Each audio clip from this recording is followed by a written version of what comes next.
نحمده ونصلي على رسول الكريم اما بعد فاعوذ بالله من الشيطان الرجيم بسم الله الرحمن الرحيم رب اشرح لي صدري ويسر لي امري واحلل عقدة من لساني يفقهوا قولي اللهم فقهنا في الدين۔ السلام علیکم ورحمۃ اللہ وبرکاتہ، میری پیاری بہنوں اور بچیوں، کیسے ہو آپ سب؟ دعا ہے اور امید کرتے ہیں اور دعا بھی ہے کہ اللہ انشاءاللہ سب خیر عافیت کے ساتھ ہوں گے۔ اللہ تعالی ہم سب کو اور سب کے اہل و عیال کو اور دنیا کے تمام مسلمانوں کو خیر عافیت اور ایمان کی مضبوطی کے ساتھ رکھے۔ اور الحمدللہ ثم الحمدللہ سب سے پہلے تو انشاءاللہ ہم لوگ دعا کریں گے، اس کے بعد میں تمام باتیں اور دعائیں یا کلمات انشاءاللہ۔ ہاں، اہلاً وسہلاً، آپ سب کا ویلکم ہے اپنی اس کلاس میں۔ الحمدللہ ثم الحمدللہ، جس سے اللہ تعالیٰ نے ہم لوگوں کو جوڑ لیا ہے۔ اعوذ باللہ من الشیطان الرجیم، بسم اللہ الرحمن الرحیم۔ الحمد للہ رب العالمین الرحمن الرحیم مالک یوم الدین ایاک نعبد و ایاک نستعین اہدنا الصراط المستقیم صراط الذین انعمت علیہم غیر المغضوب علیہم ولا الضالین آمین۔ اللهم صل على محمد وعلى آل محمد كما صليت على إبراهيم وعلى آل إبراهيم إنك حميد مجيد۔ اللهم بارك على محمد وعلى آل محمد كما باركت على إبراهيم وعلى آل إبراهيم إنك حميد مجيد۔ رب اشرح لي صدري ويسر لي أمري واحلل عقدة من لساني يفقهوا قولي رب زدنا علما اللهم فقهنا في الدين اللهم انفعنا بما علمتنا وعلمنا ما ينفعنا وزدنا علما اللهم أرنا الحق حقا وارزقنا اتباعه وأرنا الباطل باطلا وارزقنا اجتنابه اللهم ألهمني رشدي وأعذني من شر نفسي رب أعوذ بك من همزات الشياطين وأعوذ بك رب أن يحضرون رب هب لي حكما وألحقني بالصالحين اللهم اغفر لي والمؤمنين والمؤمنات والمسلمين والمسلمات والأحياء منهم والأموات اللهم اشف مرضانا ومرضى المسلمین آمین ثم آمین۔ اللہ تعالی ہم سب کی ان دعاؤں کو اور ہم سب کی تمام دعاؤں کو جو ہم لوگ دن رات کرتے ہیں، اللہ تعالیٰ ان سب دعاؤں کو قبول فرمائے، اور اللہ تعالیٰ ہم سب کا یہاں بیٹھنا، اس مجلس میں جمع ہونا قبول فرمائے، اور اللہ تعالیٰ ہم سب کو اپنی رضا نصیب فرمائے، اور اللہ تعالیٰ ہم سب کو اپنی مغفرت نصیب فرمائے اور قرآن اور سنت کا صحیح صحیح علم نصیب فرمائے، جس کے لیے ہم لوگ اس مجلس میں جمع ہوئے۔ الحمدللہ ثم الحمدللہ، بہت لمبی چھٹیوں کے بعد آج ہم لوگ الحمدللہ وما توفیقی الا باللہ، اللہ تعالیٰ نے ہی جمع کیا ہے۔ ہم لوگوں کی چھٹیاں تھوڑی لمبی ہو گئی کسی مصلحت کی وجہ سے، لیکن الحمدللہ اللہ تعالیٰ کا احسان ہے، اس کا فضل و کرم ہے کہ اب یہ انتظار ختم ہو گیا، اور الحمدللہ ہم لوگ جو ہے وہ آج جمع ہوئے ہیں ایک خاص مقصد کے لیے۔ ہاں، جیسے کہ آپ سب جانتے ہیں کہ اپنی جو یہ کلاس تھی وہ الحمدللہ فورتھ جولائی کو 2021 میں سٹارٹ ہوئی، جس میں الحمدللہ ہم لوگ نے 3 ایئرس اور 3 منتھ میں حدیث صحیح بخاری کا جو کورس ہے وہ کیے، اس میں باب الایمان اور اسی طرح علم، وضو، غسل، اذان، زکوٰۃ، کتاب، جمعہ اور پھر عیدین اور بہت سے ٹاپک پہ، جیسے کہ کتاب الزکوٰۃ، کتاب الجنائز، مناسک حج اور کتاب الصوم وغیرہ، یہ سارے ہم لوگوں نے الحمدللہ مکمل کیے۔ تو امید کرتے ہیں کہ ضرور اس سے سب کو فائدہ ہوا ہوگا، اور انشاءاللہ اسی مقصد سے کیا اللہ تعالیٰ کے اللہ تعالیٰ کے اس دین کو خود بھی سیکھنے اور دوسروں تک پہنچانے کے لیے ہم لوگوں نے اب مشورے سے، ہم لوگوں کی جو ٹیم ہے درس حدیث ٹیم، تو ہم لوگوں نے مل کے ڈیسائیڈ کیا اس بار جو ہے وہ آپ لوگوں کے سامنے انشاءاللہ جو ہم لوگ پڑھیں گے، بک ہم سے پڑھنے والے ہیں انشاءاللہ ریاض الصالحین۔ بہت ہی جامع بک ہے، صحیح حدیث کی بک ہے، بہت ہی جامع ہے۔ انشاءاللہ وہ بک ہم لوگ پڑھیں گے، اس کی بک کی تعارف جو ہے وہ انشاءاللہ آگے کریں گے انشاءاللہ۔ تو آج سے ہم لوگ وہ جو ہے وہ شروع کرنے والے ہیں۔ تو اللہ تعالیٰ سے آپ خوب دعا کیجئے کہ اللہ تعالیٰ ہم سب کو اس کا علم حاصل کرنا، یعنی کہ حدیث کا علم حاصل کرنا نصیب فرمائے، اور ان تعلیمات کو اپنے سینوں میں جذب کرائے، اور اس کے مطابق ہم سب کے لیے عمل کرنا آسان کر دے۔ سب سے پہلے ہم لوگ دیکھتے ہیں کہ حدیث کیا ہے نا؟ دیکھیں، حدیث یعنی حدیث ایسا علم ہے کہ جس میں حضور صلی اللہ علیہ وسلم کے اقوال اور پھر افعال، یعنی کہ اقوال یعنی کہ بات قول سے ہے نا، اور افعال یعنی کہ عمل، اور آپ کے تقریرات اور آپ کے حالات کا ذکر کیا جاتا ہے۔ تو سبحان اللہ، ہم سب مسلمان ہیں نا، اور ہم سب کیا پڑھتے ہیں؟ کلمہ پڑھتے ہیں، تو کلمہ شہادت کا کلمہ لا الہ الا اللہ محمد الرسول اللہ۔ تو ہم لوگ اس کلمے کا حق ادا نہیں کر سکتے، اس کا تقاضا پورا کر نہیں سکتے جب تک کہ ہم آپ صلی اللہ علیہ وسلم کی حدیث کے بارے میں جان نہیں لے، کیونکہ دین جو ہے وہ مکمل نہیں ہو سکتا ہے حدیث کے بغیر۔ اور قرآن کو بھی اگر سمجھنا ہے تو بھی حدیث کی ضرورت ہے۔ تو ہمیں، اور ہمارا علم جو ہے وہ، ہمارا ایمان بھی اس وقت تک مکمل نہیں ہو سکتا ہے کہ جب تک ہم جو ہے وہ حدیث کا صحیح صحیح علم حاصل نہ کرے اور اس کے مطابق عمل نہ کرے۔ کیونکہ دیکھیں میری بہنوں، اللہ تعالیٰ نے ہمیں کیوں پیدا کیا؟ وَمَا خَلَقْتَهُ الْجِنَّ وَالْإِنسَ إِلَّا لِيَعْبُدُونِ، ہے نا؟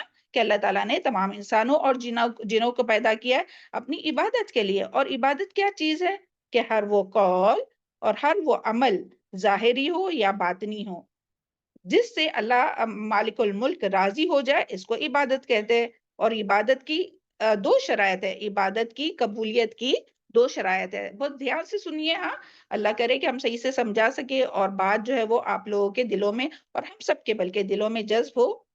تو عبادت کی قبولیت کی دو شرطیں ہیں، جب تک یہ دو شرط ہم لوگ پوری نہیں کر لینا، ہماری عبادت قبول نہیں ہوں گی۔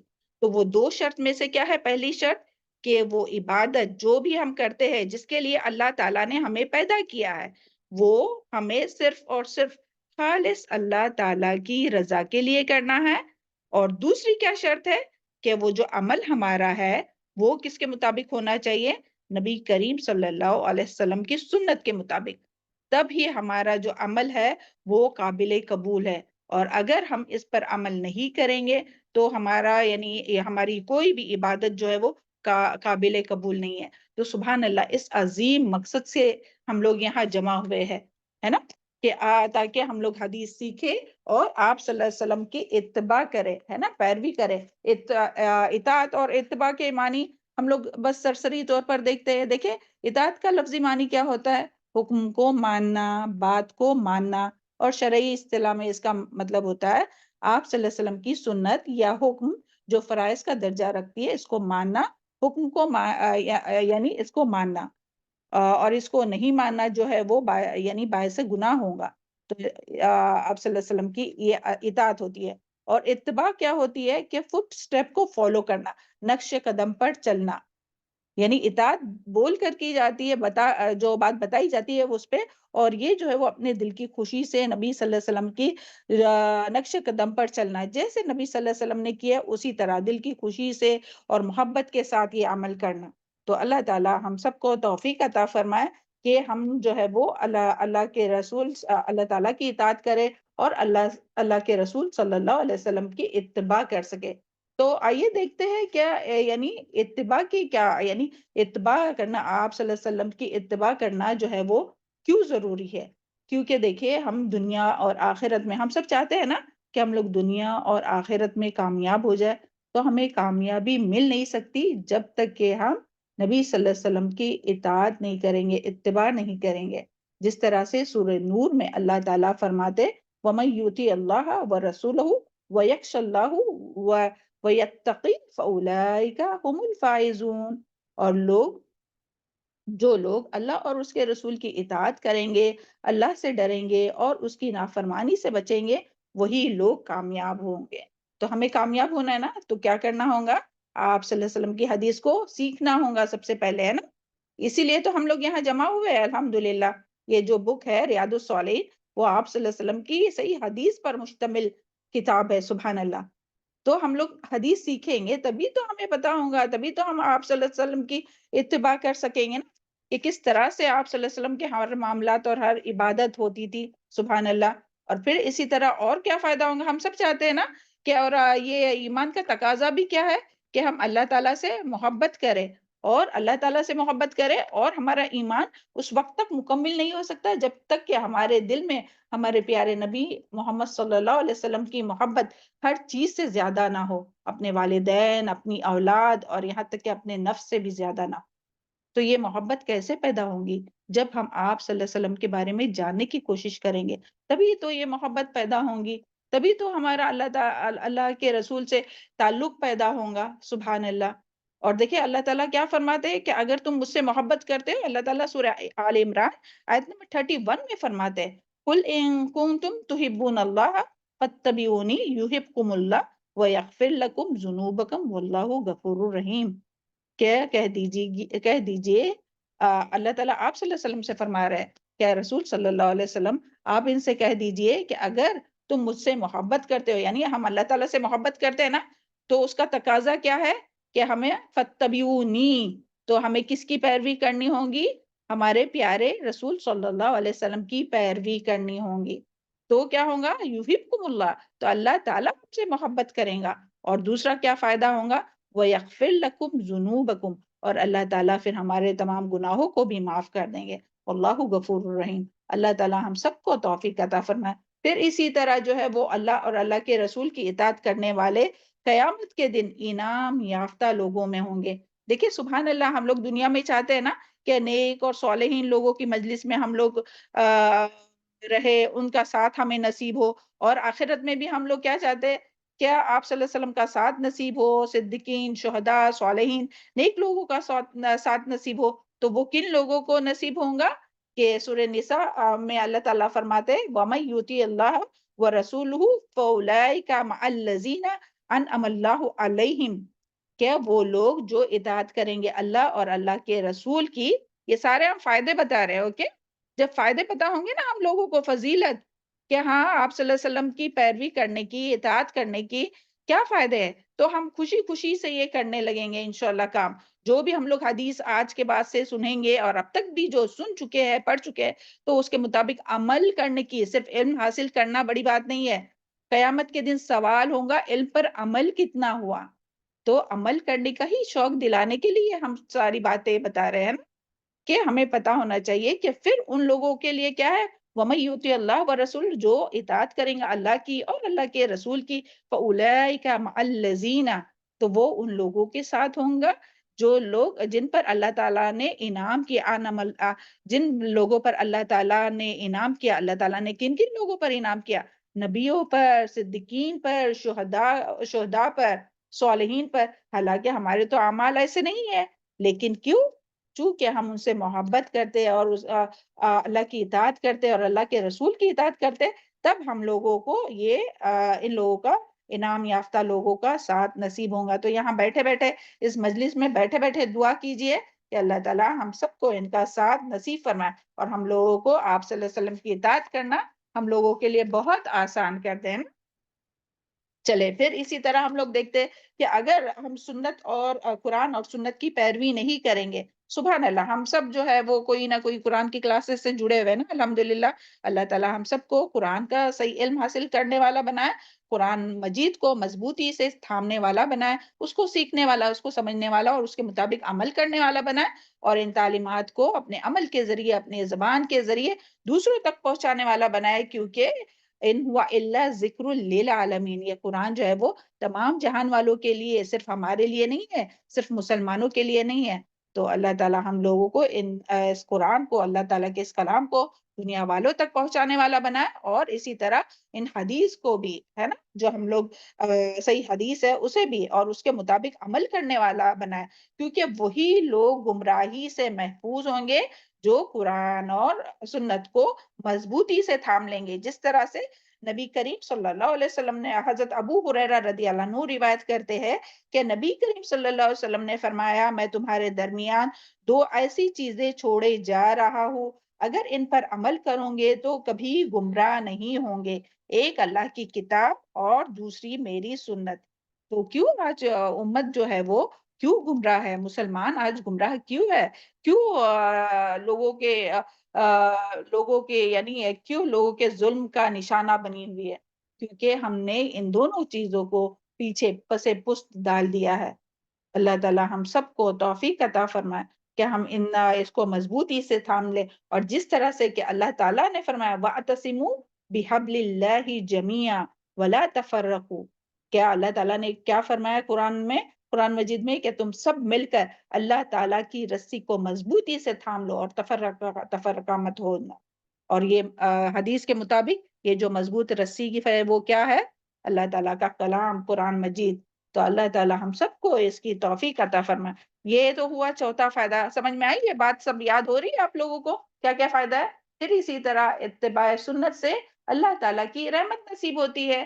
دیکھیں ہم لوگ کوئی بھی انسان جو ہے وہ کوئی کام، کوئی چھوٹے سے چھوٹا عمل نیکی کا بھی کچھ کر نہیں سکتا جب تک نہ دنیا میں اس کو کچھ حاصل ہو سکتا ہے نہ آخرت میں، جب تک کہ ہمارے ساتھ اللہ تعالیٰ کی رحمت نہ ہو ہم ایک قدم نہیں اٹھا سکتے ہیں۔ تو اللہ تعالیٰ کی رحمت جب تک نہ ہو ہم کچھ نہیں کر سکتے۔ یہ تو اللہ تعالیٰ کی رحمت ہے کہ جس سے ہم لوگ جو بھی وما توفیق الا باللہ جو کچھ ہم لوگ کرتے ہیں اللہ تعالیٰ کی رحمت اور اس کے فضل و کرم سے۔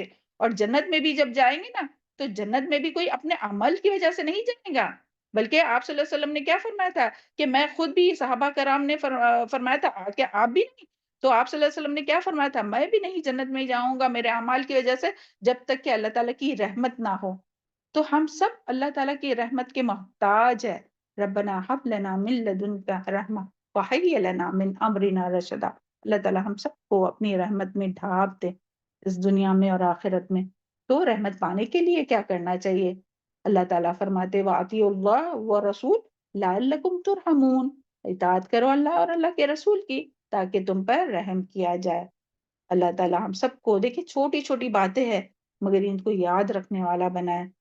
ہر عمل جو بھی ہم لوگ کرتے صبح سے لے کے شام تک، شام سے لے کر صبح تک، ساری جو عمل ہے اپنے سارے کام ہے وہ عبادت بن جائیں گے، چاہے کھانا ہو، پینا ہو، سونا ہو، جاگنا ہو، لوگوں سے معاملات کرنا ہو، سب کچھ عبادت بن جائیں گے اگر ہم اس کو خالص اللہ تعالیٰ کی رضا کے لیے دل میں اخلاص کے ساتھ۔ اب یہاں بیٹھے ہیں نا مجلس میں تو اپنی نیت کو چیک کیجئے، ہم لوگ کیوں بیٹھے ہیں؟ اللہ تعالیٰ کی رضا حاصل کرنے کے لیے، خالص اللہ تعالیٰ کے لیے، اللہ تعالیٰ کے دیدار کے لیے، اللہ تعالیٰ سے آخرت میں جزا پانے کے لیے۔ تو اپنی نیت کا جائزہ لیجئے، ہے نا؟ اور دوسرا سنت کو سیکھنے کی، نبی صلی اللہ علیہ وسلم کے حدیث کو قولی فعلی تقریری حدیث کو سیکھنے کی کوشش کیجئے۔ اس کے مطابق صرف سیکھنا نہیں بلکہ سیکھ کر عمل کرنے کی کوشش کریں گے انشاءاللہ۔ اور اس سے یعنی جب تک یہ کورس چلتا رہے گا انشاءاللہ ہم لوگ کی پوری محنت اسی پر رہیں گی کہ کس طرح سے جو ہے وہ ہم اپنے عمل کو بہترین بنائے اور صالح عمل بنائے، یعنی اخلاص کے ساتھ اور نبی صلی اللہ علیہ وسلم کی سنت کے مطابق کرے ہر عمل، چاہے وہ کوئی بھی عبادات ہو، کوئی بھی ہو، قلبی عبادات ہو، بدنی عبادات ہو، لوگوں کے ساتھ معاملات ہو، سب کچھ اللہ کی رضا کے لیے اور نبی کریم صلی اللہ علیہ وسلم کے سنت کے مطابق۔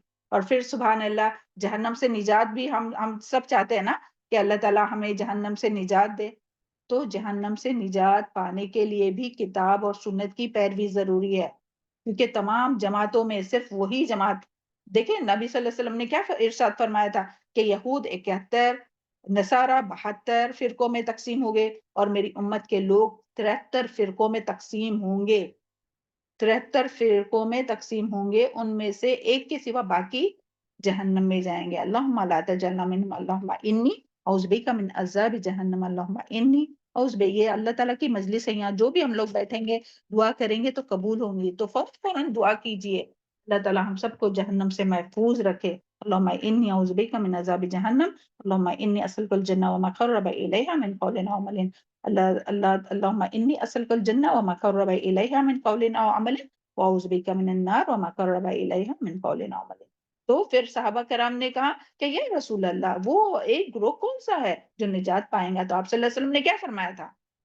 ما انا علیہ و اصحابی، کہ جس پر میں اور میرے صحابہ ہے۔ تو یہ ہمیں کیا کرنا ہے؟ لوگوں کی پیروی نہیں کرنا، اماموں کی پیروی نہیں کرنا، یہ فرقہ اس کی طرف بلاتا ہے، وہ فرقہ اس کی طرف، شخصیت کی پیچھے نہیں جانا، بلکہ کس کے پیچھے جانا ہے؟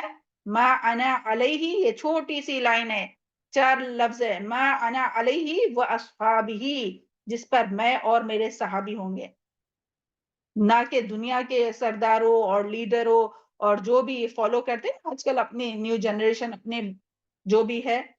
تو اللہ تعالیٰ سب کو توفیق عطا فرمائے کہ وہ کس کو رول ماڈل بنائے، جس کو اللہ تعالیٰ نے بنایا رول ماڈل. لقد کان فی رسول اللہ اسوۃ حسنہ، کہ اللہ تعالیٰ کی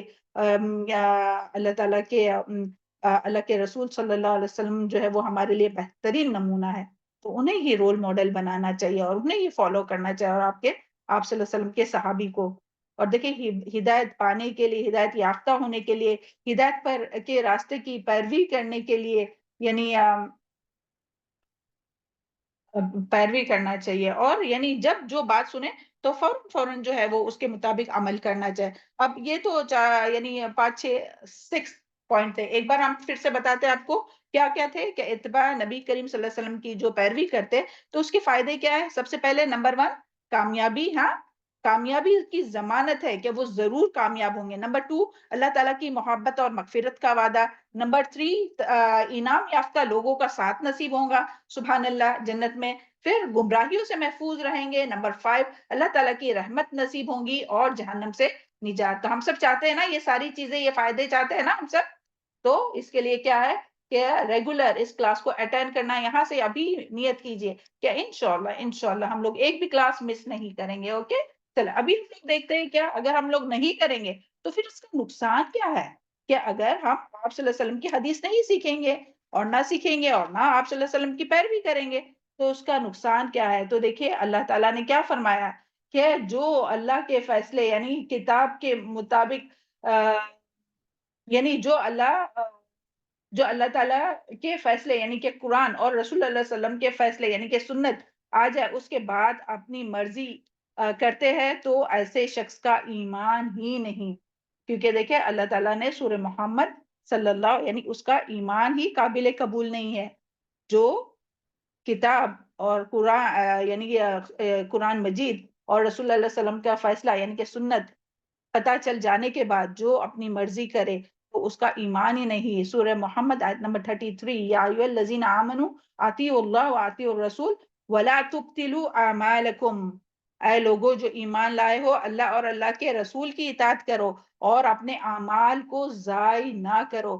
یعنی اگر کوئی بھی اعمال ضائع کرنے کی کیا بات آئی ہے، یعنی کوئی بھی نیکی کے اعمال کون سے کہ جو نیکی سمجھ کر انسان کر رہا ہے، لیکن وہ تمام اعمال چاہے پھر وہ نماز ہو چاہے پھر وہ کوئی بھی عبادات ہو، اگر وہ اللہ کے حکم کے مطابق یعنی قرآن کے مطابق نہیں ہو اور سنت کے مطابق نہیں ہو تو وہ قابل قبول نہیں ہوں گی. تو ہمیں سیکھنا چاہیے کہ بھئی نماز کیسے پڑھنی ہے. ایسا نہیں بس اپنی مرضی سے پڑھ رہے. نبی صلی اللہ علیہ وسلم نے کیا فرمایا، سلو کما رأیتمونی اصلی. تو اللہ تعالیٰ ہم سب کو توفیق عطا فرمائے. اور اسی طرح حدیث میں بھی اور دوسرا ہم لوگ دیکھیں گے کہ جو عمل سنت رسول کے مطابق نہ ہو اللہ تعالیٰ کے یہاں وہ عمل جو ہے وہ ناقابل قبول ہے، قبول ہی نہیں ہوگا، وہ مردود عمل ہے. جس طرح سے حدیث میں آتا ہے کہ حضرت عائشہ رضی اللہ عنہ کہتی ہے کہ اللہ تعالیٰ نے فرمایا جس نے دین میں کوئی ایسا کام کیا جس کی بنیاد شریعت میں نہیں ہے وہ کام مردود ہے. اور آج کل ہم لوگ دیکھتے ہیں کہ سنت کے بجائے لوگ کیا کرتے ہیں، بدعت نئی نئی چیزوں کو ایجاد کرتے ہیں دین میں جو کہ نبی صلی اللہ علیہ وسلم نے نہیں کبھی کی تھی، اور سمجھتے ہیں ہم تو نیکی کا کام کر رہے ہیں. تو اس کے تمام اعمال جو ہے وہ مردود ہے، ناقابل قبول ہے، ریجیکٹڈ ہے. تو اللہ تعالیٰ ہم لوگوں کو علم حاصل کرنے والا بنائے، علم کے مطابق عمل کرنے والا بنائے. پھر تیسرا نقصان جنت سے محرومی کا سبب. سنت کی پیروی نہ کرنا جنت سے محرومی کا سبب ہے. جس طرح سے حدیث میں آتا ہے، ابو ہریرہ رضی اللہ عنہ سے روایت ہے کہ نبی کریم صلی اللہ علیہ وسلم نے فرمایا میری امت کے سارے لوگ جنت میں جائیں گے سوائے ان لوگوں کے جنہوں نے انکار کیا. صحابہ کرام نے عرض کیا انکار کس نے کیا، یعنی جنت میں جانے سے انکار کس نے کیا. تو آپ صلی اللہ علیہ وسلم نے فرمایا جس نے میری اطاعت کی وہ جنت میں داخل ہوں گا، اور جس نے میری نافرمانی کی اس نے انکار کیا. یہ صحیح بخاری کی حدیث ہے. تو دیکھیں اللہ تعالیٰ ہم سب کو توفیق عطا فرمائے کہ ہم لوگ اللہ کے رسول صلی اللہ علیہ وسلم کی نافرمانی سے بچے، اللہ کے رسول کی اطاعت کرے، جو کچھ سکھایا ہے جس طرح سے سکھایا ہے، چاہے وہ ذکر ہو، اذکار ہو، کوئی بھی چیز ہو، ہر عمل ہم لوگوں کے ساتھ معاملات کرنا ہو، عقیدے کے بارے میں ہو، ہر عمل اللہ ہم لوگوں کو قرآن اور سنت کے مطابق کرنے کی توفیق عطا فرمائے. پھر اسی طرح جو عمل سنت کے مطابق نہیں ہوں گے قیامت کے دن ان کا کوئی بھی وزن نہیں کیا جائے گا. پھر وہ حدیث وہ آیت یاد کیجئے جو ہم لوگ ہمیشہ ہر جمعہ کے دن پڑھتے، امید کرتے کہ سب پڑھتے ہوں گے نا. قُلْ هَلْ نُنَبِّئُكُمْ بِالْأَخْسَرِينَ أَعْمَالًا الَّذِينَ ضَلَّ سَعْيُهُمْ فِي الْحَيَاةِ الدُّنْيَا وَيَحْسَبُونَ أَنَّهُمْ يُحْسِنُونَ صُنْعًا. کہ کہہ دیجئے کہ میں بتاؤں تم کو کہ اعمال کے حساب سے کون سب سے زیادہ خسارے میں جانے والا ہے؟ وہ جس کی ساری کوشش دنیا ہی میں رائے گا گئی اور وہ سمجھتا ہے کہ اس نے بہت اچھے اچھے اعمال کیا ہے، میں تو بہت اچھے اچھے اعمال کرتا ہوں. لیکن کیا ہوگا؟ وہ یا تو نیت اس کی خالص نہیں ہوں گی، دنیا میں دنیا یعنی لوگوں کو دکھانا مقصود ہوگا کہ لوگ اس کی تعریف کرے، یعنی خالص اللہ تعالیٰ کی رضا کے لیے نہیں کیا ہوگا. اور پھر اسی طرح یا تو پھر نیت تو اس کی خالص ہوں گی مگر طریقہ درست نہیں ہوگا، نبی کریم صلی اللہ علیہ وسلم کے بتائے ہوئے طریقے پر نہیں ہوگا، تو بھی اس کے ساتھ سارے اعمال ضائع ہو جائیں گے اور قیامت کے دن کوئی وزن نہیں کیا جائے گا. اس کے لیے دیکھیں قرآن میں یہ بھی آتی ہے حاملۃ الناصبہ تصلی نارا حامیہ، کام کر کر کے تھک گئے ہوں گے لیکن پھر بھی کہاں جائیں گے؟ آگ میں جائیں گے. کیوں؟ کیونکہ علم نہیں حاصل کیا، علم حاصل کرنے کی کوشش ہی نہیں کی، اور علم حاصل بھی کیا تو اس پر عمل نہیں کیا. تو اسی لیے ہم لوگ یہ علم کی یہ حدیث کا کورس یہ جو ریاض الصالحین شروع کر رہے تاکہ ہم لوگ سیکھے، اس کے مطابق عمل کرے. اللہ تعالی ہم سب کے لیے بہت آسان کرے عمل کرنے کے لیے نا. اور بھی بہت سے نقصان ہے، آگے ہم لوگ جاتے ہیں. اب جو ہے وہ ہم لوگ دیکھتے ہیں کہ اتباع رسول کے تقاضے کیا ہے، یعنی ہم جو بات کر رہے ہیں نا کہ آپ صلی اللہ علیہ وسلم کی اتباع کرنا چاہے تو وہ کس طرح سے ہم لوگ اتباع کریں آپ صلی اللہ علیہ وسلم کی. تو سب سے پہلے تو ہمیں ایمان لانا چاہیے. کس طرح سے ایمان لانا چاہیے؟ جس طرح سے صحابہ کرام ایمان لائے کہ جب جو بات آتی تھی فوراً سے مان جاتے تھے. چاہے پھر وہ یاد کیجئے وہ شراب کا جب ذکر آیا تو حضرت انس رضی اللہ عنہ، وہ ابھی سب بتانے کا یہ نہیں ہے، تو فوراً سے مدینہ کی گلیوں میں جو ہے وہ شراب جو ہے وہ بہنے لگی. انہوں نے یہ نہیں بولے کہ نہیں ایک گھوٹ پیتے پھر کل سے چھوڑ دیں گے، جو ہے مٹکے بھرے ہوئے وہ ہم لوگ استعمال کریں گے. پھر اللہ تعالی ہم لوگوں کے حال پر رحم فرمائے کہ جس طرح سے ایمان لانے کا حق ہے ویسے ہم لوگ ایمان لائے نا آپ صلی اللہ علیہ وسلم پر. آمنوا باللہ ورسولہ والنور الذی انزل واللہ بما تعملون خبیر، سورہ التغابن. اور ایمان کے صرف زبان سے کہہ دیے کہ ہاں ہم اللہ پر ایمان لاتے ہیں، اللہ کے رسول پر ایمان لاتے ہیں. نہیں میری بہنوں، ایمان کیا ہے؟ الایمان اقرار باللسان، تصدیق بالقلب، عمل بالجوارح. ایمان صرف زبان سے بولنا کافی نہیں ہے، ہم ایمان لاتے ہیں نبی صلی اللہ علیہ وسلم پر، اور عمل جو ہے وہ سارے سنت کے مخالف ہے. اللہ تعالی ہم لوگوں کے حال پر رحم فرمائے. ایمان وہ ہے جو زبان سے کہے، دل سے تصدیق کرے اور عمل سے کر کے دکھائے. اور سورہ بقرہ میں اللہ تعالیٰ فرماتے ہیں 137 فَإِنْ آمِنُوا بِمِثْلِ مَا آمَنْتُمْ بِهِ فَقَدِ اهْتَدَوْا. پھر اگر وہ اس چیز پر ایمان لائے جس پر تم ایمان لائے، یعنی کہ صحابہ کرام، تو بے شک وہ ہدایت پائیں گے. سبحان اللہ. ایک ہی بس وہ انسیڈنس ہم آپ کو بتاتے ہیں کہ کس طرح سے جو ہے وہ صحابیات اور امہات المومنین جو ہے وہ ایمان لاتی ہے. کہ حضرت ام حبیبہ بیان کرتی ہے کہ میں نے رسول اللہ اکرم صلی اللہ علیہ وسلم سے سنا کہ آپ نے ارشاد فرمایا کہ جو شخص دن اور رات میں 12 رکعت پڑھتا ہے یعنی فرض کے علاوہ، تو اس کے لیے ان 12 رکعت کے بدلے جنت میں ایک گھر بنا دیا گیا. مسلم کی حدیث ہے. اوکے، ان 12 رکعت سے مراد یہ سب آپ کو پتہ ہے. اوکے، تو یہ نبی کریم صلی اللہ علیہ وسلم کی یہ سنت ہے کہ آپ سنت سے تو حبیبہ فرماتی ہے کہ اللہ کی قسم میں نے جب سے یہ حدیث سنی نبی کریم صلی اللہ علیہ وسلم سے تو اس کے بعد ان 12 رکعت کو کبھی نہیں چھوڑا۔ کیا ہم نے یہ حدیث سنے تھے پہلے؟ سنے تھے۔ کتنا اس پر عمل کرتے؟ کتنی بار کمپلیٹ ہوتی ہے اپنی یہ 12 رکعت نمازیں؟ بہت افسوس کی بات ہے۔ اللہ تعالی ہم لوگوں کے حال پر رحم فرمائے۔ ہم قرآن کے طالب علم ہیں، حدیث کے طالب علم ہیں، پھر بھی ہم لوگ جو ہے وہ کبھی کرتے ہیں عمل، کبھی چھوٹ جاتا ہے۔ اور دیکھیں کیا طریقہ تھا امہات المومنین۔ چلے یہ تو امہات المومنین ایک صحابیات کا، ایک صحابی کا ذکر فرماتے کہ ایک وقت وہ آئی اور ان کے ساتھ میں ایک بیٹی بھی تھی، ان کی بیٹی بھی تھی جس کے ہاتھ میں سونے کے کنگن تھے، تو آپ صلی اللہ علیہ وسلم نے فرمایا تم نے اس کی زکوٰۃ ادا کی؟ تو کیا نہیں، کیا تم یہ اس بات کو پسند کرتی ہو کہ اس کے ہاتھ میں جو آگ کے کنگن ہو؟ تو وہ فرمانے لگی کہ نہیں، تو یعنی پہلے فرمایا کہ ایک سیکنڈ، ان کی بیٹی بھی تھی جس کے ہاتھ میں سونے کے کنگن تھے، تو آپ صلی اللہ علیہ وسلم نے دریافت کیا کیا ان کی زکوٰۃ ادا کرتی ہو؟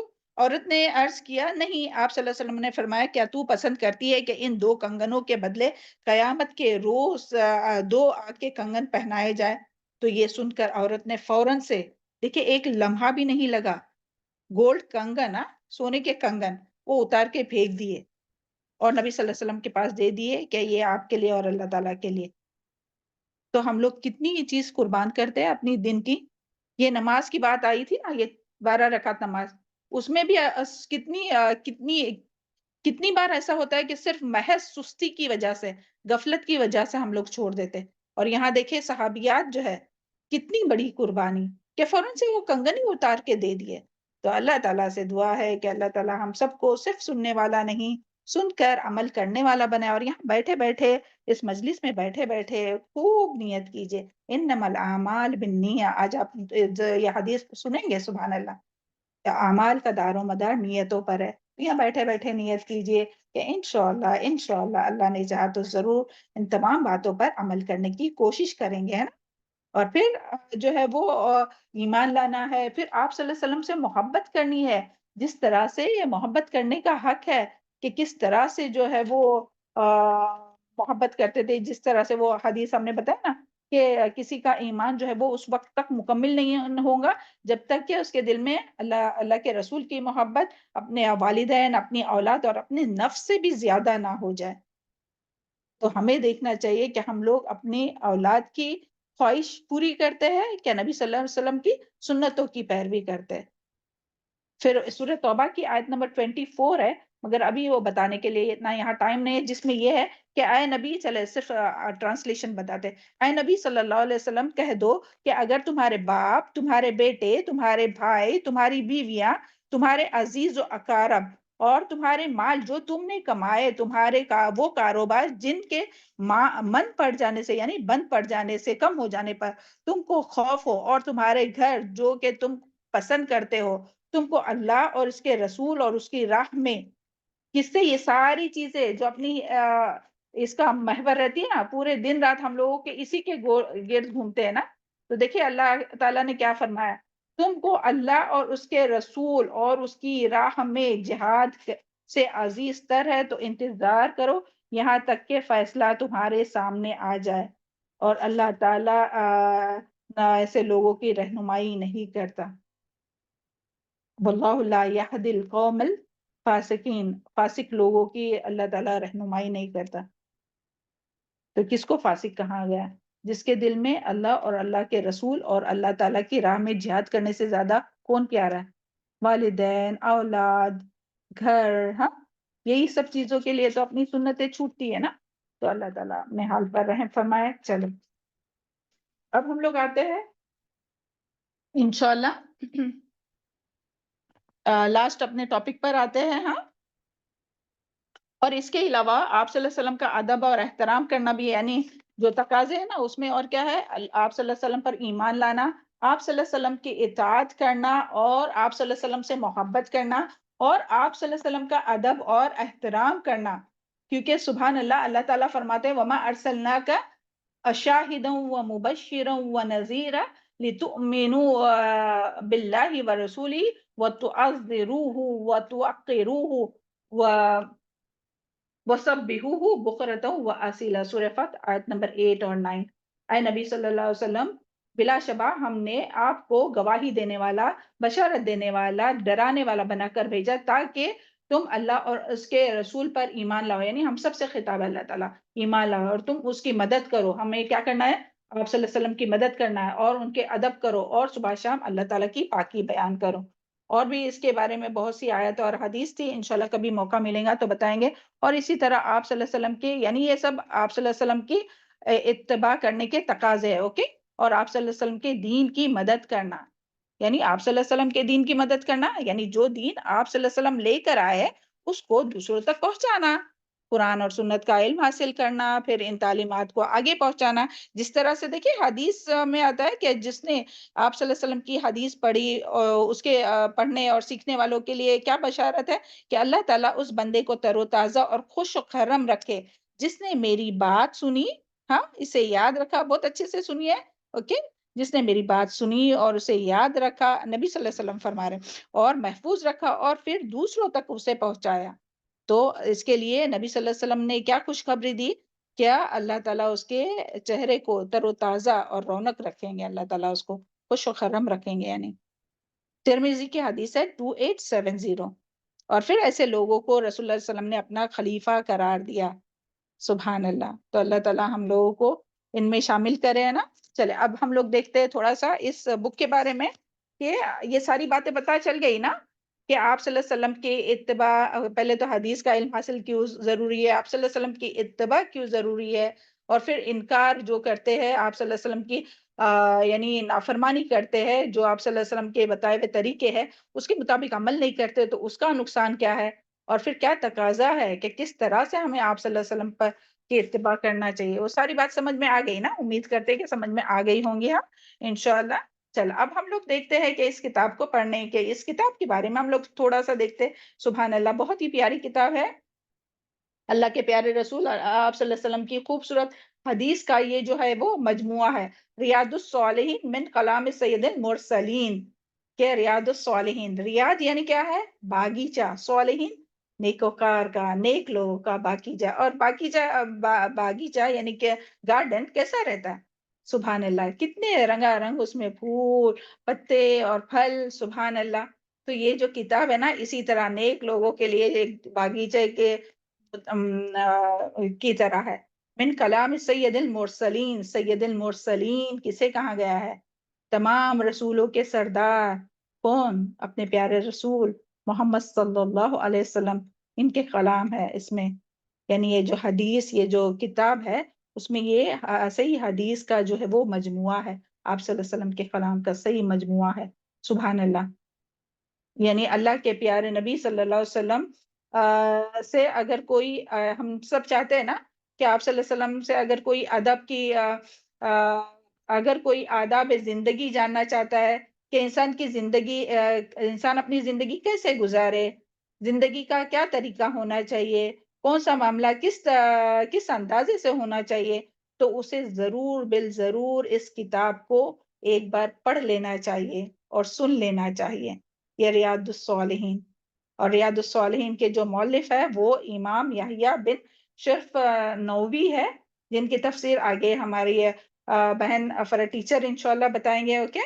اور انہوں نے اس کتاب میں اللہ تعالیٰ کے نبی کی حدیث میں سے ایک ایسا مجموعہ جمع کیا ہے جس کو انسان تقریباً زندگی کے ہر پہلو میں کوئی نہ کوئی تعلق رکھتا ہے، خواہ وہ عقیدے کے مطابق ہو، یعنی اس کتاب میں انسان کے اخلاق، آداب زندگی، گھر اور گھر کے باہر انسان اور اس کے متعلق تمام جو اعمال ہے نا وہ سارے اس میں جمع کیے انہوں نے، سبحان اللہ۔ اور یعنی حدیث کو اس طرح جمع کیا کہ انتہائی خوبصورت انداز میں، یعنی اس میں قرآنی آیت بھی ہے اور صحیح حدیث بھی ہے، کوئی من گھڑت ضعیف موضوع حدیث نہیں ہے، ساری صحیح حدیث ہے، اور اس میں تقریباً 1903 حدیث ہے جنہیں وہ صحابی اور کبھی تابعی کے نام لے کر جو ہے وہ شروع کرتے ہیں، اور اس میں ٹوٹل جو باب ہے وہ 372 ہے۔ تو سبحان اللہ، اس کتاب کو ہم لوگوں کو سیکھنے کا مقصد کیا ہے؟ یہ نہیں کہ ہم کوئی کہے کہ ہاں ہم تو بھئی حدیث پڑھتے ہیں، نہیں، یہ بھی مقصد نہیں کہ لوگ ہمیں عالم کہے، نہیں، بلکہ ہمارا مقصد کیا، تاکہ ہمارے دل میں ہمارے پیارے رسول محمد صلی اللہ علیہ وسلم کی محبت پیدا ہو اور اس کے مطابق ہم لوگ عمل کرنے لگے. چلے الحمدللہ ثم الحمدللہ، یہ چھوٹا سا تعارف اس بک کے بارے میں، اور جو باتیں ہیں وہ انشاءاللہ آگے ٹیچر بتائیں گے. یہاں ہی ہم لوگوں کا کمپلیٹ ہوا الحمدللہ. اب ہم اپنے ساتھی فرد ٹیچر کو بلاتے اور آگے کا انشاءاللہ وہ امام نووی کے بارے میں اور آگے کی تمام معلومات ان کے ذریعے آپ سنیے انشاءاللہ. اللہ تعالیٰ ہم سب کا یہاں بیٹھنا قبول فرمائے، اور تمام باتیں جو بتائی جاتی ہے اللہ تعالیٰ یہاں قرآن اور حدیث سے متعلق اور اس کتاب کے متعلق اور ان رائٹر کے متعلق، اللہ تعالیٰ ان تمام باتوں کو ہم لوگوں کے سینوں میں جذب کرائے اور اس کے انہیں یاد رکھا ہے، اور اس کے مطابق ہم سب کو مرتے دم تک عمل کرنا بہت آسان کر دے، اور یہ کلاس ہم سب کے لیے نجات کا ذریعہ ہو اور ہدایت کا ذریعہ. آمین ثم آمین. ربنا تقبل منا انک انت السمیع العلیم وتب علینا انک انت التواب الرحیم. السلام علیکم ورحمۃ اللہ وبرکاتہ. چلے ہم دعوت دیتے ہیں اپنی دوست، اپنی بہن فرد ٹیچر کو کہ وہ آئے اور آگے کا بیان کریں. نحمد ونصلی علی رسول الکریم اصحاب اجمعین اما بعد اعوذ باللہ من الشیطان الرجیم بسم اللہ الرحمن الرحیم الحمد للہ رب العالمین الصلاۃ والسلام علی عباد اللہ الذین اصطفیٰ. یا اللہ تو نے بہت ہم پر سب پر رحم کیا کہ ہمیں اس مطلب یہ جو کرنے کا کام ہے اس سے ہم سب کو چھوڑ دیا، آپ کو اور ہم کو. اس لیے یہاں بیٹھے بیٹھے بہت ساری اللہ کی تعریف کرے الحمدللہ رب العالمین، کیونکہ باذن اللہ اللہ کے حکم سے اور اللہ کی بس کہتے ہیں وما توفیق الا باللہ، اللہ کی توفیق سے ہم سب یہاں جمع ہوئے. آپ سب کا خیر و مقدم ہے. ہاں اہلاً و سہلاً. ہمارا اب یہ نیو کورس شروع ہوا ہے، تو ہم چاہتے ہیں کہ آپ پہلے دن سے جڑے نا، تو دیکھیں نا سابقون الاولین میں اب آ گئے ہیں، تو انشاءاللہ اب پورا کمپلیٹ ہونے تک آپ ہم سے جڑے رہے، اور ہم بھی اللہ تعالیٰ کی توفیق سے ہاں ہمارے لیے بھی آپ دعا کریں کہ ہم بھی اس سے جڑے رہے، اور ہمارے لیے بھی ہم آسانی کرے، اور آپ کے لیے بھی اللہ تعالیٰ ہم سب کے لیے آسانی کرے. تو چلیں دیکھیں ابھی ہمارا جو صحیح بخاری کا جو ہمارا کورس تھا، ہاں اس میں ایک مطلب ایک ہاؤس وائف کے لیے جو 5 تقاضے نا ایمان کے، یعنی ایمان، نماز، قرآن، زکوٰۃ، حج، وہ سارے ہم نے کمپلیٹ کر لیے. اب یہ اللہ کے ہی طرف سے آیا کہ ہم ریاض الصالحین آپ کے سامنے لائے. کیوں؟ کیونکہ سسٹرز دیکھیں نا، اس میں پھر کیا ہوگا کہ ہر چیز کا جواب ہمیں مل جائے گا، ہمیں کس طرح گزارنا ہے. صحیح حدیث سے ایٹ لیسٹ بہت ساری صحیح حدیث سے ہمیں پتہ چل جائے گا. تو اس کے علاوہ یعنی 5 جو ہمارے ارکان ہیں نا، ارکان خمسہ، اس کے علاوہ بھی وہ تو ہوگا ہی، ہاں اس کے علاوہ بھی. تو چلے اب یہ اتنی اچھی کتاب کس نے لکھی، اس کے بارے میں امام نووی رحمۃ اللہ علیہ نے، تو ان کے بارے میں تھوڑا سا مختصر ان کے حالات زندگی، کیونکہ دیکھیں آتھر جو ہے ان کے بارے میں نہیں جانیں گے تو مطلب کیسے ہمارے دل میں اس کتاب کی محبت آئے گی، کس طرح پتا چلے گا کہ انہوں نے کتنی محنت کی. ٹھیک ہے نا. تو چلے ان کے بارے میں تھوڑا سا جانتے ہیں. امام نووی کا پورا نام جو ابھی پہلے آئیں گے نا 2 نام، وہ ان کے لقب اور یہ ہے کنیت ہے، اور پھر ان کا نام جو آئے گا میں ابھی بتاتی ہوں. امام نووی کا پورا نام ہے ابو زکریا محی الدین یحییٰ بن شرف النووی. اب اس میں جو ہے نا ان کی کنیت ہے ابو زکریا، اور ان کا لقب ہے محی الدین. اور محی الدین مطلب کیا پتہ ہے؟ دین کو زندہ کرنے والا. سبحان اللہ. اب ان کا پورا نسب جو ہم پڑھتے ہیں تھوڑا سا، کہ محی الدین یحییٰ بن شرف النووی بن مری بن حسن بن حسین بن محمد بن جمعہ بن حزام نووی. اب یہ جو نووی ہے نا، نووی کی طرف ان کی نسبت کیوں جاتی ہے؟ کیونکہ دمشق آج کل کا جو سیریا ہے نا، دمشق کے قریب حوران شہر کا ایک بستی کا نام ہے. تو ان کے جد اعلیٰ مطلب جو گریٹ گریٹ گرینڈ فادر جو تھے نا، وہ یہاں حزام سے، حزام نام بھی ہے ایک جگہ کا، اور حزام سے آئے ہوئے بھی تھے. تو وہ حزام سے یہاں آ کر بسے تھے. بستی کا نام نووی. تو وہ اپنی نسبت کس سے لگاتے ہیں؟ نووی سے. ٹھیک ہے، یہ بات سمجھ میں آئی؟ ہاں، اور امام نووی کی ولادت اسی بستی میں، نووی بستی میں ہوئی. ہاں، اور کون سی ہجر میں؟ 631 سنہ ہجری میں ان کی ولادت ہوئی. ان کے والد جو ایک نیک بزرگ تھے، ان کی عمدہ تربیت کا اہتمام کیا انہوں نے. اپنے ہونہار بیٹے کے اندر ذہانت و فضانت کے آثار دیکھ لیے تھے انہوں نے. اور انہی کے بارے میں شیخ یاسین بن یوسف مراکسی کہتے ہیں کہ میں نے امام نووی کو بہت غور سے سنا کہ نووی بستی میں، ہاں نووی بستی میں اس وقت دیکھا جب وہ 10 سال کے بچے تھے، صرف 10 سال کے. انہیں بچے اپنے ساتھ کھیلنے پر مجبور کر رہے تھے. جیسے ان کے جو محلے کے بچے تھے وہ انہیں کہہ رہے تھے کہ آؤ آؤ کھیلنے آؤ، اور وہ ان سے بھاگتے تھے اور ان کے مجبور کرنے پر روتے تھے. یہ بھی دیکھا انہوں نے. اور اس حالت میں بھی کہتے ہیں کہ وہ روتے جا رہے تھے اور قرآن کی آیت تلاوت کرتے جاتے جو انہوں نے حفظ کی تھی. کہتے قرآن کریم کی تلاوت کرتے تھے. ان کا یہ سمجھداری دیکھ کر ان کی محبت میرے دل میں، وہ جو ہے نا شیخ یاسین بن یوسف مراکشی، وہ کہتے ہیں کہ میری محبت میرے دل میں پیدا ہو گئی اور میں ان کے استاد کے پاس گئے. دیکھیے پہلے سب سے پہلے کہاں گئے؟ اپنے اس کے یعنی امام نووی کے استاد کے پاس گئے، ٹیچر کے پاس، اور انہیں تاکید کی کہ یہ بچہ امید ہے اپنے وقت کا بڑا عالم اور عابد زاہد ہوگا، لوگ اسے فیضیاب ہوں گے.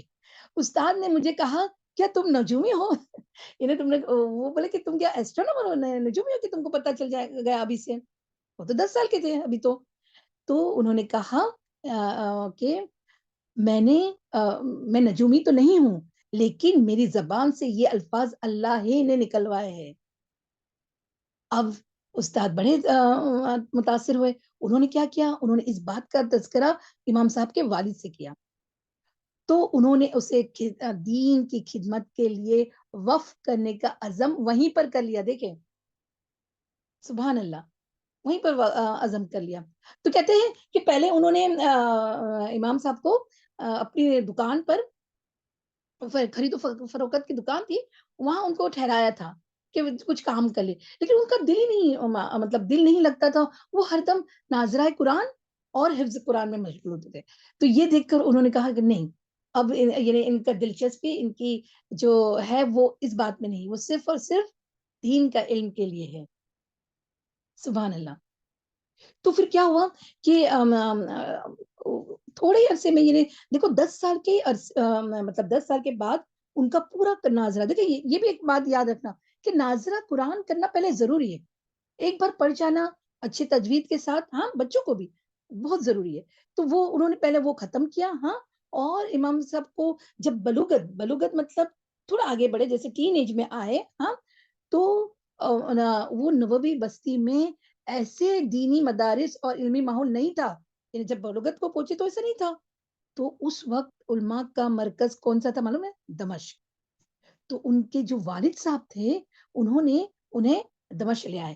اب دیکھو صرف بیٹے کی تعلیم کے لیے ہجرت کیے نا، انہیں ان کو ہجرت کرائے نا، دمشق لے کے آئے. وہ کہتے کہ ماں باپ بھی ساتھ میں ہی آئے تھے دمشق، یعنی سیریا میں. ٹھیک ہے. اور وہ کہتے ہیں کہ جو یہ جو سیریا اس وقت 600 ہجری میں، ہاں، اس وقت وہاں پر دمشق میں علماء کا مرکز تھا. اور فضلا مطلب جو فضل والے لوگ ہوتے ہیں نا، جس پر اللہ کا فضل ہوتا ہے، فضلا کا چشمہ اور طالب علم کا محور تھا. اور وہاں ایسے مدارس کی تعداد جن میں مختلف علوم، خالی جیسے دیکھیں نا، دیکھو ہمارے دین کے علوم بھی بہت ہے. قرآن تو اللہ تعالیٰ نے ایک جامع کتاب ہے نا، تو اس میں علوم بہت ہے. جیسے سپوز ہم دین کے علم کے لیے تجوید سیکھتے ہیں، تفسیر سیکھتے ہیں، یہ سارے علوم ہیں. علوم الحدیث ہے، حدیث کا جو کورس ہے. تو یہ سارے علوم کی مدرسہ وہاں پر تھا دمشق میں، تعلیمات دی جاتی تھی. 300 سے زیادہ بھی تھے. تو وہاں امام صاحب نے مدرسہ رواحیہ میں تعلیم حاصل کی. اور یہ مدرسہ جامع اموی سے متصل تھا. جامع اموی مطلب یہ اور ایک مدرسہ ان کے متصل، مطلب نزدیکی تھا، جو بنو امیہ کا مدرسہ تھا.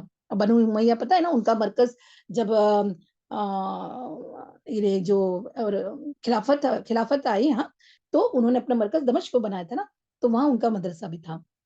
تو کہنے کا مطلب ہے دمشق میں بہت بڑے بڑے مدرسہ تھے, تو امام نووی نے وہاں سے اپنی تعلیم حاصل کی. ٹھیک ہے, اور پھر کیا ہوا کہ یہ امام نووی خود فرماتے ہیں کہ میں یہاں 2 سال مقیم رہا, یعنی جو کہاں مقیم رہا, دمشق کے جو مدرسہ میں ہم وہاں مقیم رہا, اور کبھی اپنا پہلو آرام کے لیے زمین پر نہیں رکھا, اور اسی طرح خوراک بھی قوت لا یمود کے مستحق, یعنی جسے بولتے نا کہ اپنے آپ کو قوت حاصل کرنے کے لیے اور جینے کے لیے صرف اسی لیے خوراک کھاتے تھے, کھانا کھاتے تھے. یہاں جو کچھ پڑھتے ان کتابوں پر تعلیمات وہ حواشی بھی چڑھاتے جاتے, یعنی اس کا اثر بھی لیتے اور اس پر ریسرچ بھی کرتے جاتے تھے.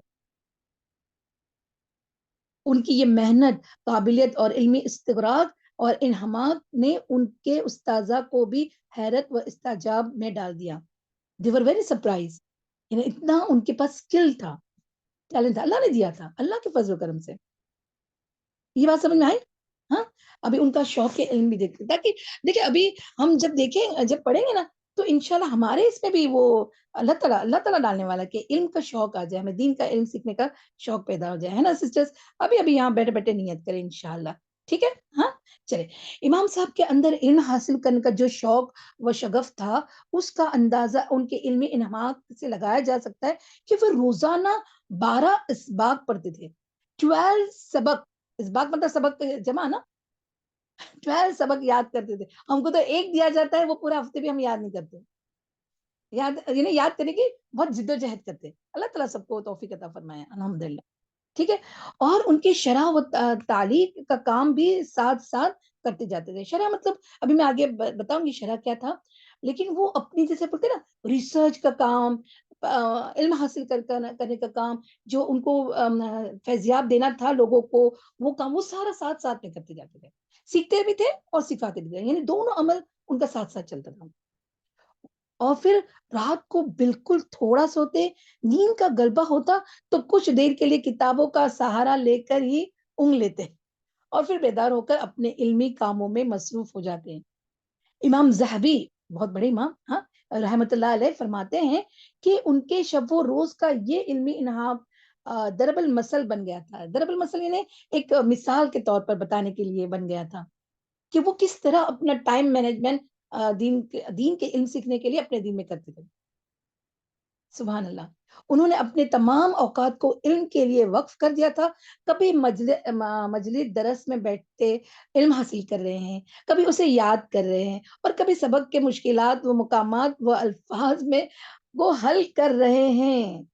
یہ اب آئی ہوپ کہ تم لوگ سب اس سے ریلیٹ کر رہے ہوں گے. میں بھی ہمارا جو دور تھا وہ بھی, اور ابھی کا بھی دور, کے کوئی ورڈ پہ ہم لوگ رک جاتے ہیں, تفسیر کا ترجمہ کرتے ہیں, ٹرانسلیٹ کرتے ہیں. کبھی ہم سفر میں ہوتے وہاں بھی وہی پڑھتے رہتے. یاد آیا نا اپنے کو, تو سیم وہی امام نووی بھی ویسا ہی کرتے تھے. سبحان اللہ. کبھی مطالعہ و کتابات میں مصروف ہے, حتیٰ کہ رات چلتے ہوئے بھی سبق کی تکرار کرتے جاتے. اب یہاں سے ہم کو ایک یہ لینا کہ ہم سفر کر رہے ہو نا, تو چلتے ہوئے بھی اذکار بھی کرنا چاہیے, ہمارا سبق بھی یاد کرنا چاہیے. اور کبھی ہم سفر میں ہیں, جیسے گاڑی گھوڑے جو بھی ہے اس میں بھی ہے, تو بھی ہم کر سکتے ہیں. ہم کو یاد ہے کہ جب ہم سبق یاد کریں تو ہمارے پرس میں ہی کتاب, جو ترجمہ والا کتاب قرآن ہمارے پرس میں ہی رہتا تھا. تو کہنے کا مطلب ہے یہ بھی ایک ایسا عمل ہے سسٹرز کہ آپ اپنے آپ کو یہ نہیں سمجھنا کہ مطلب کیا کریں, نہیں, یہ بھی بہت علم حاصل کرنے کا ایک بہترین ذریعہ. میں آگے آپ کو اس کا امپورٹنس بھی بتاؤں گی انشاءاللہ. ٹھیک ہے. اچھا, پھر کیا ہوا, تاکہ یاد ہو جائے. یہ راہ چلتے ہوئے بھی سبق کی تکرار کرتے جاتے ہیں تاکہ یاد ہو جائے, یا پھر کسی کتاب کا مطالعہ کرتے رہتے ہیں. اللہ تعالیٰ نے قوت حافظ سے بھی نوازا تھا. دیکھو یہ سسٹرز, یہ سب کے پاس ہوتا ہے, تھوڑا ہوتا ہے, کسی کے پاس زیادہ ہوتا ہے, کسی کے پاس تھوڑا ہوتا ہے. اس پہ ہمارا قابو نہیں ہے. ہاں, بہت محنت کرتے ہیں کوئی اسٹوڈنٹس, ہم کو پتا ہے, یا ہم اس میں بھی شامل ہے کہ حفظ کرنے میں بہت ٹائم لگتا ہے, کسی کو ٹائم نہیں لگتا ہے. تو یہ سب کا اپنا اپنا اللہ کی طرف سے ایک فضل ہوتا ہے. ٹھیک ہے. اور غور و فکر کی اعلیٰ صلاحیتوں سے بھی. یہ خوبیاں بھی اللہ کا بہت بڑا انعام ہے. جس کو اللہ اس سے نواز دے وہ ان کا صحیح استعمال, ابھی غور فرمانا, صحیح استعمال کرے تو اس کے بلوغ و کمال میں کیا شک ہو سکتا ہے. چنانچہ امام نووی رحمۃ اللہ علیہ نے بھی اس سے خوب کام لیا. کس سے خوب کام لیا؟ اپنی اسکل کو پہچان کر. سسٹر میں ہمیں اسکل یعنی جو اللہ نے ٹیلنٹ دیا تو اس کو لیزینس سے نہیں یہ کر دیا, ہٹا نہیں دیا. وہ اس کو پتا ہے کہ اللہ نے مجھے یہ دیا ہے تو اب میں اس کا کس طرح استعمال کروں. یہ بھی سے اپنے آپ کو ٹٹولے کہ میں کس چیز میں اللہ نے دین کے لیے بھی اور دنیا کے جو کام ہے اس میں بھی ہو سکتا ہے, ایسے ضروری نہیں ہے, پر کس میں ٹیلنٹڈ ہوں اور وہ ٹیلنٹ کو ضائع نہیں کرنا چاہیے. تو یہاں کیا بات پتہ چلتی ہے کہ خوب کام لیا اور درجہ کمال پر فائز ہوئے.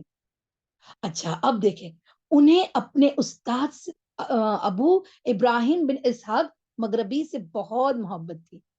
یہ ایک دیکھیں, اب یہ نہیں سمجھتا کہ میں ٹیچر ہوں اس لیے میں آپ کو بتا رہی ہوں. ٹیچر سے محبت یہ پہلا تقاضا ہے علم کا رزق ہونا. اب تابعین اور صحابہ کرام کو دیکھ لیں, انہیں اپنے استاد سے محبت تھی. یہ نہیں کہ استاد نے ایک بولا تو تم اس کی 100 برائیاں اپنے دل و دماغ میں لے آؤ, نہیں.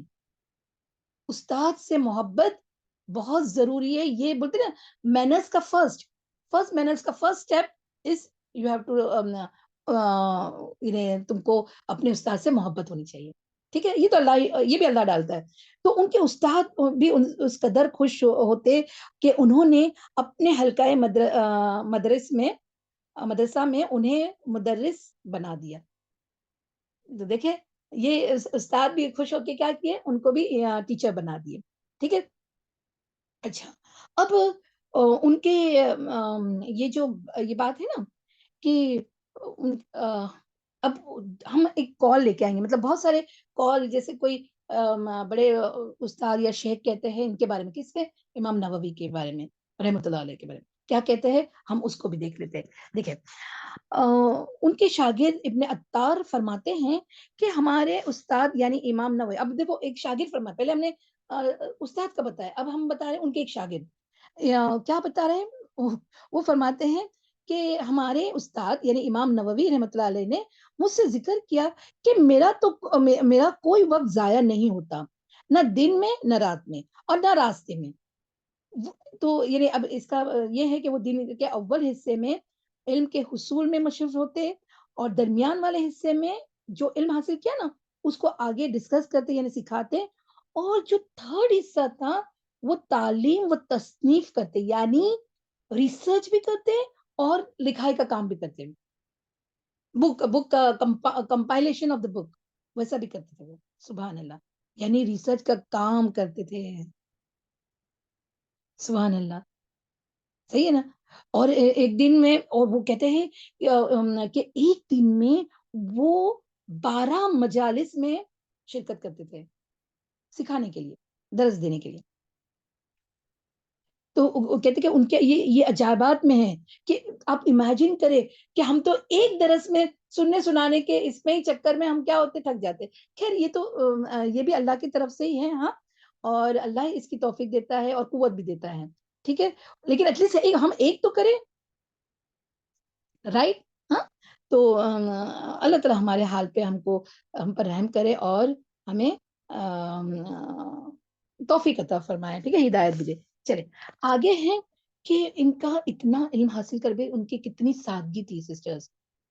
اسی علمی کمال کے باوجود مزاج و طبیعت میں بڑی سادگی تھی. لباس بھی معمولی زیب تن فرماتے اور خوراک بھی سادہ اور برائے نام تناول کرتے. خوش خوراکی اور خوش لباسی اگرچہ ممنوع نہیں ہے. دیکھیں اچھا کھانا اچھا پہننا ممنوع نہیں ہے ہمارے اسلام میں, لیکن جو اصحاب علم ہوتے ہیں, ہاں, ان کا جو ایک دم اندر بس جانا یعنی اندر ہو جائے تو وہ اس اچھے خوراک اور اچھے لباس کی پرواہ نہیں کرتے. یہی وجہ ہے کہ اہل علم و فضل کی اکثریت ان چیزوں میں زیادہ اہمیت نہیں دیتی. ان کے یہاں اصل اہمیت کس کی ہوتی ہے؟ درس و تدریس, تبلیغ و دعوت, مطالعہ بکتب, تصنیف و تالیف. تو کہتے ہیں کہ اسی وجہ سے یعنی اتنا مشغول ہونے کی وجہ سے انہوں نے شادی نہیں کی. حالانکہ شادی میں نے سنت دیا، آپ صلی اللہ علیہ وسلم فرمایا نا، ہاں میں جس کا مفہوم بتا رہی ہوں. لیکن انہوں نے شادی نہیں کی کیونکہ اتنا کام کر رہے تھے. تو ان کو کسی نے سوال کیا کہ آپ نے کیوں شادی نہیں کی؟ تو وہ بولے کہ میں تو بھول گیا. دیکھیں ایسا بھی ہوتا ہے، میں بھول گیا. حالانکہ یعنی ایسا نہیں تھا کہ وہ ان کو پتا نہیں تھا، لیکن وہ اتنا اپنے علم کے اس دور میں اتنے مصروف تھے کہ اس طرف دھیان ہی نہیں گیا شادی بھی کرنے کی. یہ بات سمجھ میں آئی؟ ہاں. اچھا، اب اور ایک بات ہم میرے لیے اور تمہارے لیے بہت امپورٹنٹ بات انہوں نے فرمائی. کس نے؟ امام نووی رحمۃ اللہ علیہ فرماتے ہیں کہ علم کی اہمیت و فضیلت کے بارے میں. ہاں، امام نووی کہتے ہیں کہ علم میں مشغول ہونا، بہت غور سے سنیں سسٹرز، علم میں مشغول ہونا ان افضل عبادت میں سے ہے جو اللہ کے تقرب کا باعث ہے. دیکھیں پھر سے، یعنی دین کا علم سیکھنا سکھانا جو ہے یہ انسان کو اللہ کے قریب کرتا ہے. تو ہمارے لیے کیا ہے سسٹرز؟ اب ہمارے لیے کیا پوائنٹ ہے؟ یا تو سیکھنے والے بن جائیں یا سکھانے والے انشاءاللہ، یا دونوں. اور ہم دونوں کام کریں تو یہ سب سے افضل عمل ہے. اور وہ آگے فرماتے ہیں کہ یہ عمل یعنی سیکھنے سکھانے کا، دین کے علم کے سیکھنے سکھانا اور اس پر عمل بھی کرنا. ظاہر سی بات ہے جب علم آئے گا تو سیکھنے کی بھی پوری انسان کوشش کرتا ہے نا. تو یہ عمل ایک عظیم اطاعت ہے اور نیکی کا اور بلائی کا ایک عظیم اقسام ہے. یہ ان کا قول ہے. کس کا؟ امام نووی رحمۃ اللہ علیہ کا. اور امام ابن کثیر رحمۃ اللہ فرماتے ہیں اپنی کتاب بدایہ و نہایہ میں، لکھتے ہیں کہ امام نووی رحمۃ اللہ علیہ بہت زیادہ مسنون روزے بھی رکھا کرتے تھے. سبحان اللہ. یعنی فرض تو رکھتے ہی تھے، اور یعنی ان کی وہ عادت ان کو بہت پسند آئی کہ اپنی بک میں ظاہر کر دیا کہ وہ مسنون روزے بھی رکھا کرتے. اللہ تعالیٰ ہمیں بھی مسنون روزے جیسے منڈے تھرسڈے اور ایام بیت کے اور جو بھی مسنون روزے ہیں وہ رکھنے کی اللہ تعالیٰ توفیق عطا فرمائے. آمین یا رب العالمین. اچھا، اور ایک ان کے علامہ رشید الدین کہتے ہیں کہ اب وہ بہت غور سے سننا کیونکہ یہ ہمارے ساتھ سب کے ساتھ ہوتا ہے. دیکھیں امام علامہ رشید الدین ہاں کہتے ہیں کہ جب میں نے امام نووی رحمۃ اللہ علیہ کو دیکھا کہ دنیاوی اشائشوں سے یعنی دنیا کی لگژری جو بھی ہیں چیزیں ہیں ہاں اس سے دور رہتے ہیں، تو میں نے انہیں کہا کہ مجھے خوف ہے کہ کہیں آپ، بہت غور سے سننا، کہیں آپ ایسی بیماری میں مبتلا نہ ہو جاؤ جو آپ کو دینی خدمات سے دور کر دے یا روک دے. تو انہوں نے جواب دیا. کس نے؟ امام نووی رحمۃ اللہ نے جواب دیا کہ فلاں شخص، ایک نام لیا ہاں کہ فلاں شخص نے تو اللہ کی راہ میں اتنا کام کیا کہ ان کی ہڈیاں خوش ہو گئی. تو یہ بتانے کا مقصد کیا تھا پتہ ہے؟ کہ میں تو اتنا نہیں کرتا ہوں کہ میری ہڈیاں خوش ہو جائے. یہ بات سمجھ میں آئی؟ ہاں. تو یہ سن کر یعنی وہ جو علامہ رشید الدین رحمۃ اللہ علیہ کہتے ہیں کہ میں یہ سن کر سمجھ گیا کہ ان کو ان کے حال پر چھوڑ دینا چاہیے. جیسے ہم لوگ کو بھی کبھی کبھی کوئی کہتا ہے نا کہ بہت پڑھو گے تو ایسا ہوگا یا کرو گے جو بھی، تو یہ ریلیٹ کر رہے ہیں آپ لوگ میں سے مطلب ہم سمجھ سکتے کہ کون ریلیٹ کر سکتا ہے. صحیح ہے نا؟ اچھا، اب یہ جو بولتے ہیں نا کہ میں بہت کم مطلب خوراک اور لباس، تو کہتے ہیں کہ ان کی والدہ ان کے جو کھانے کو بھیجتی وہ تناول کر لیتے، اور ان کے والد صاحب ان کو جو پہننے کو دے دیتے تو وہ پہنتے. یا اس کے علاوہ، اب بہت غور سے سنا، اس کے علاوہ وہ ہدیہ کسی کا قبول نہیں کرتے. یعنی کوئی یہ یعنی ان کو جب ضرورت ہوتی نا، وہ ضرورت کا جو ہدیہ لایا ہاں وہ لے لیتے ہیں اور کہتے ہیں کہ وہ دیکھتے بھی کہ وہ ایمان میں کتنا مضبوط ہے. یہ بھی ان کا کرائٹیریا تھا ہدیہ لینے کا. ہاں، تو اور پھر اتنا ہی لیتے ہیں جتنا کہ ان کو ضرورت ہے، ورنہ نہیں لیتے. اپنے جو بھی ہے اسی پر اتفاق کرتے، جو سامنے ہے کھانا پینا پہننا وہ اسی پر اتفاق کرتے ہیں. سبحان اللہ. تو اب یہ جو امام نووی رحمۃ اللہ علیہ ان کی کتاب دیکھ لیتے کہ انہوں نے کون سی کتاب یہ کی. صرف ریاض الصالحین، ہم ریاض الصالحین کے پر آئیں گے لیکن دوسری بھی ہے. دیکھیں امام صاحب 19 سال کی عمر میں دمشق آئے ہاں وہاں مختلف استاذہ، ابھی میں نے آپ کو بتایا تھا نا، مختلف استاذہ، یعنی ان کے ایک ٹیچر نہیں تھے، ان کے بہت سارے ٹیچرز تھے. اسی طرح آپ لوگوں کے بھی ہے نا، بہت سارے ٹیچرز ہوں گے، یعنی آپ بہت سارے اس سے آپ علم حاصل کرتے ہیں، سب الگ ٹیچر ہوتے ہیں. تو استاذہ سے علم حاصل کیا، پھر مختلف مدارس کی مسند یعنی اس پر فائز ہوئے، مطلب درس دینے کے لیے. ہاں، اور یہ جو ان کا جو کام تھا نا، اس میں بہت سارے تصانیف و تالیف کا نہایت وقی کام کیا. وقی مطلب بہت سارا کام کیا انہوں نے، جن میں سب سے پہلے ہم سوچتے ہیں سب سے پہلے ریاض الصالحین، نہیں سسٹر، سب سے پہلے ان کی جو کتاب جو بہت معروف ہے وہ صحیح مسلم کی شرح. صحیح مسلم کی شرح، اور اس کا اصل نام کیا ہے معلوم ہے؟ المنہاج، نہیں ہاں، المنہاج شرح صحیح مسلم من الحجاج. تو آپ کو پتہ ہے نا کہ جیسے دیکھو جو معروف کتابیں ہیں نا، جیسے ابھی بخاری شریف ہے، ان کی شرح کتنی معروف ہے. حضرت عسقلانی رحمۃ اللہ نے لکھی فتح الباری. شرح مطلب وہ دیکھو، جو امام ہوتے ہیں، مطلب جو لکھنے والے ہوتے ہیں، وہ لے آتے اپنی حدیث، مطلب جو حدیث کا پورا متن اور اس کا سب کچھ لے کے آتے، ٹیکسٹ وغیرہ. ہاں، لیکن اس کے اندر سے کیا اخذ ہوتا ہے، اس کی شرح کرنا. ٹھیک ہے، یہ کام دوسرے امام، دوسرے مطلب شیخوں نے بھی کیا. تو امام مسلم کی شرح کس نے کی؟ بہت معروف ہے، انہوں نے امام نووی نے. اور وہ اس بارے میں فرماتے ہیں کہ کہتے ہیں کہ یہ جو مطلب یہ جو کتاب ہے نا، شرح صحیح مسلم، یہ کتاب نہ بہت طویل ہے اور نہ مختصر ہے. ہاں، اور وہ فرماتے ہیں کہ اگر لوگوں میں، بہت غور سے سننا، اگر لوگوں کی ہمتیں پست نہ ہوتی تو میں اس شرح کو 100 جلدوں میں مکمل کرتا، 100 پارٹس جلد. لیکن 3 جلدوں میں اس کو ختم کر دی تاکہ لوگ انہیں پڑھ سکے، ایزی ہو جائے. یہ بات سمجھ میں آئی؟ ہاں. اور ان کی سیکنڈ بہت معروف و مصروف کتاب کون سی؟ اربعین النووی، 40 حدیث آف نووی رحمۃ اللہ علیہ. سب کو پتا ہوگا ہے نا کہ یہ کتاب پورے ورلڈ میں، اب امیجن کر، پورے ورلڈ میں سب جگہ اس کو ٹرانسلیٹ کر کے اس کو پڑھایا جاتا ہے. بہت معروف ہے. اور کہتے کہ اس میں 40 حدیث ہے، لیکن اتنی معتبر ہے کہ بہت سارے مطلب کیا اس کو کور کرتی ہے، مطلب بہت سارے علوم کو کور کرتی ہے. 40 حدیث. چلے، یہ اللہ کی رحمت و فضل اور ان کا اخلاص کی وجہ سے ہی ان کا اتنا کام کو اتنا معروف ہوا ہے. سبحان اللہ. اور ایک دو نام لے لیتی ہوں، پھر اپنی کتاب پر آتے ہیں. ہاں، تھوڑا سا کہ ان کی اور ایک ہے روضۃ الطالبین. ہاں، اور ایک ہے اسد الغابہ، یعنی اس میں صحابہ کے قصے ہیں.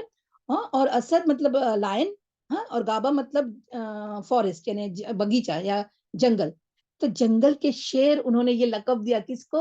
سارے صحابہ کو. اور ان کی وہ ایک صحابہ کے قصوں پر، مطلب ان کی سوانح حیات پر ایک کتاب ہے. ٹھیک ہے.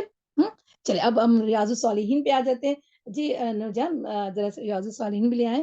اس کا آپ لوگوں کو کتاب کا ہم بولتے ہیں یہ کرتے ہیں. دیکھیں، یہ جو ریاض الصالحین ہے، اس کا اصل نام، کیونکہ یہ ہم لوگ کو بولنے میں ایزی ہو جائے اسی لیے ریاض الصالحین، ورنہ اس کا نام ریاض الصالحین من کلامی سید المرسلین، مانا ہے رسولوں کے سردار یعنی محمد صلی اللہ علیہ وسلم کے کلام میں سے نیک لوگوں کا باغیچہ. سبحان اللہ. تو اب آپ اور ہم یہاں بیٹھے بیٹھے یہ کریں گے نا، عزم کریں گے نا کہ اس کو سیکھنے کی انشاءاللہ. اور وہ جیسے ٹیچر نے فرمایا کہ رنگ برنگے جو یہ باغیچے میں پھول بھی ہوتے ہیں، پھل بھی ہوتے ہیں. ٹھیک ہے، تو پھل بھی لیں گے اور پھول بھی بنیں گے، پھول بھی لیں گے رنگ برنگے انشاءاللہ. ٹھیک ہے، باذن اللہ، اللہ کے توفیق سے. تو آپ کو پتہ ہے یہ کتاب جو ہے ریاض الصالحین، یہ اہل علم جانتے ہیں کہ ریاض الصالحین 7ویں صدی کی یعنی امام نووی کی بہت ایسی تالیف، ایسی جمع ہے، تالیف کمپائلیشن ہے کہ جسے حسن قبول حاصل ہے، حسن کا درجہ رکھتی ہے. اور عوام و خواص، علماء اور کم پڑھے لکھے سب کے لیے فائدے مند ہے اور اس کی اہمیت ہے. اور اسی وجہ سے اس کو عربک میں بھی ٹرانسلیٹ کیا گیا اور اردو میں بھی ٹرانسلیٹ کیا گیا. یہ سمجھ میں آئے. امام نووی رحمۃ اللہ علیہ نے اسے جس دیدہ ریزی مطلب ایک دم خالص نیت اور ایک دم سچائی کے ساتھ اس کے مطلب اس کو کمپائل کیا. ہاں تو اور عبادات سے لے کے معاملات تک اور معاشرت سے لے کے سیاست تک زندگی کے تمام اہم شعبوں کے لیے قرآن و حدیث. یاد رکھنا کوئی چیز قرآن کے یعنی اسی کے ریلیٹ اگر قرآن میں دلیل آ رہی ہے تو وہ بھی آیت وہ بھی کوٹ کیا ہے. حدیث سے جس طرح رہنمائی فرمائی گئی ہے اس نے اسلامی لٹریچر کا ایک نمایاں اور ممتاز مقام حاصل کیا ہے. کس نے؟ ریاض الصالحین نے. اور اسی وجہ سے اسے ہر طبقے میں یکساں مقبولیت حاصل ہے کیونکہ ہر ایک اس سے فائدہ اٹھاتا ہے اور اٹھا سکتا ہے. اس کا ایک باب ایک خطبہ یا معتدد خطبوں پر مشتمل ہے جس سے علماء و خطبہ اور واعظین اور حضرات خوب فائدہ اٹھاتے ہیں. کیوں؟ کیونکہ ان کو ادھر ادھر دیکھنے کی ضرورت نہیں ہے. اگر کوئی ٹاپک لے رہے ہیں سپوز میں نے ایک ٹاپک لی نکاح تو نکاح کے بارے میں حدیث سے بھی کیا فرمایا ہے جو صحیح بخاری میں صحیح مسلم میں بہت سارے کتب میں اگر میں آگے بتاؤں بس تھوڑا سا یہ لاسٹ ہے. اور جب واز کرنے جائے تو ان کو ادھر ادھر ڈھونڈنے کی ضرورت نہیں اس میں سے تم کو مل جائے گا. ہاں یعنی کر سکتے پر زیادہ تر تم کو اس میں سے مل جائے گا ریاض الصالحین میں سے. اسی لیے ڈاکٹر استاذہ بھی کہتے ہیں کہ یہ کتاب نا ہر گھر میں ہونی چاہیے. تو امید کرتی ہوں کہ آپ لوگ کبھی بھی جائے تو اس کو ضرور اپنے لیے لیں گے اپنے گھر میں رکھنے کے لیے. ہاں رکھنے کے لیے نہیں ابھی سیکھیں گے اس کے لیے بھی. ہاں اور اب اس کو اپنے لیے مطلب فائدے کے لیے بھی اس کے فائدہ بھی اٹھائیں گے انشاءاللہ. ٹھیک ہے چلو. تو یہ ایک بہترین تبلیغی نصاب ہے جو قرآنی آیات اور صحیح حدیث سے مزین ہے اور ضعیف و موضوع روایت سے من گھڑت قصے کہانیوں سے پاک ہے. جو اس مطلب یہ ایک ضابطۂ حیات ہے جس کی روشنی میں ایک مسلمان اپنے شب و روز day to day and night سب وہ روز کے معاملات مرتب کر سکتا ہے مطلب اخذ کر سکتا ہے اس میں سے لے سکتا ہے. اور ایک ایسا آئینہ ہے جس کو سامنے رکھ کر اپنے اخلاق و کردار کی کوتاہیوں کو دور کیا جا سکتا ہے. تو ہم اب اپنے دیکھیں ہماری نیت اب یہ جو ابھی میں بتا رہی ہوں نا میری اور آپ کی ہم سب کی یہ اس کو دور کرنے کے لیے ہم ابھی یہ سیکھ رہے ہیں نا تو اسی لیے ہم اس کو پڑھیں گے انشاءاللہ. ٹھیک ہے. ہاں اور نیز ہدایت و نصیحت کا ایسا حسین مجموعہ ہے. اور کہتے ہیں کہ ریاض الصالحین میں زیادہ روایت یاد رکھے زیادہ روایت صحیح بخاری اور صحیح مسلم کی ہے. ہاں اور صحت کے اعتبار سے ایک دم صحیح یعنی دونوں میں متفق علیہ جو بولتے نا وہ زیادہ تر ہے اس میں. اسی لیے تو انہوں نے یہ کمپائلیشن کیا ورنہ شرح مسلم تو کر چکے تھے وہ لیکن یہ اس کی کمپائلیشن کیوں ضروری تھا کیونکہ جو کامن حدیث بخاری میں ہو اور صحیح مسلم میں ہو ایک ہی ٹاپک پر ہو ایک ہی سبجیکٹ پر ہو تو وہ اس کو اس پہ کمپائل کر کے اس کتاب میں لے کے آئے. سبحان اللہ. تو کتنی جامع کتاب ہے. ہاں اس میں کچھ روایت سنن اربع مطلب یہ سیاہ ستہ ہے نا ہماری 6 کتابیں نا معتبر اس میں سے یہ 2 کا تو نام لی اور 4 کا بھی جیسے ابو داؤد ترمذی نسائی اور ابن ماجہ اور کچھ موطا امام مالک اور مستدرک حاکم اور بہقی وغیرہ کی بھی روایتیں اندر ہے موجود لیکن اس کا وہ حوالہ نیچے دے دیں گے کہ یہ اسی سے لیا گیا ہے. ٹھیک ہے. ہاں تو یہ بات سمجھ میں آئی. ٹھیک ہے. چلے اللہ تعالیٰ ہمیں اس کتاب کو پڑھنا اس کے علم حاصل کرنا اس پر عمل کرنا بہت آسان کرے ہمارے لیے کیونکہ دیکھو بندہ نسیان سے نا انسان نسیان سے بھول جاتا ہے سیکھتا ہے تو یہ یاد دہانی بھی ہمارے لیے ہو جائے. ہاں اور بہت کوشش کرتا ہے کوشش کے باوجود اگر ہمارے سے کوتاہی ہو گئی یا ہو جائے تو اللہ تعالیٰ اسے معاف کرے. چلو اب لاسٹ بس میں آپ کو بتا دیتی ہوں کہ امام نووی رحمۃ اللہ علیہ 28 سال 28 ایئرس دمشق میں رہے گزارنے کے بعد امام صاحب لاسٹ میں اپنے مولود نووی مطلب جو برتھ پلیس ہے ہاں نووی وہ میں واپس تشریف لے گئے اور اسی سال 672 میں کچھ عرصہ بیمار رہ کر انتقال فرما گئے. تو دیکھو اب گنیں گے نا تو ان کی عمر صرف اور صرف 41 نہیں 45 ایئرس کی ہو گئی ان کی بس.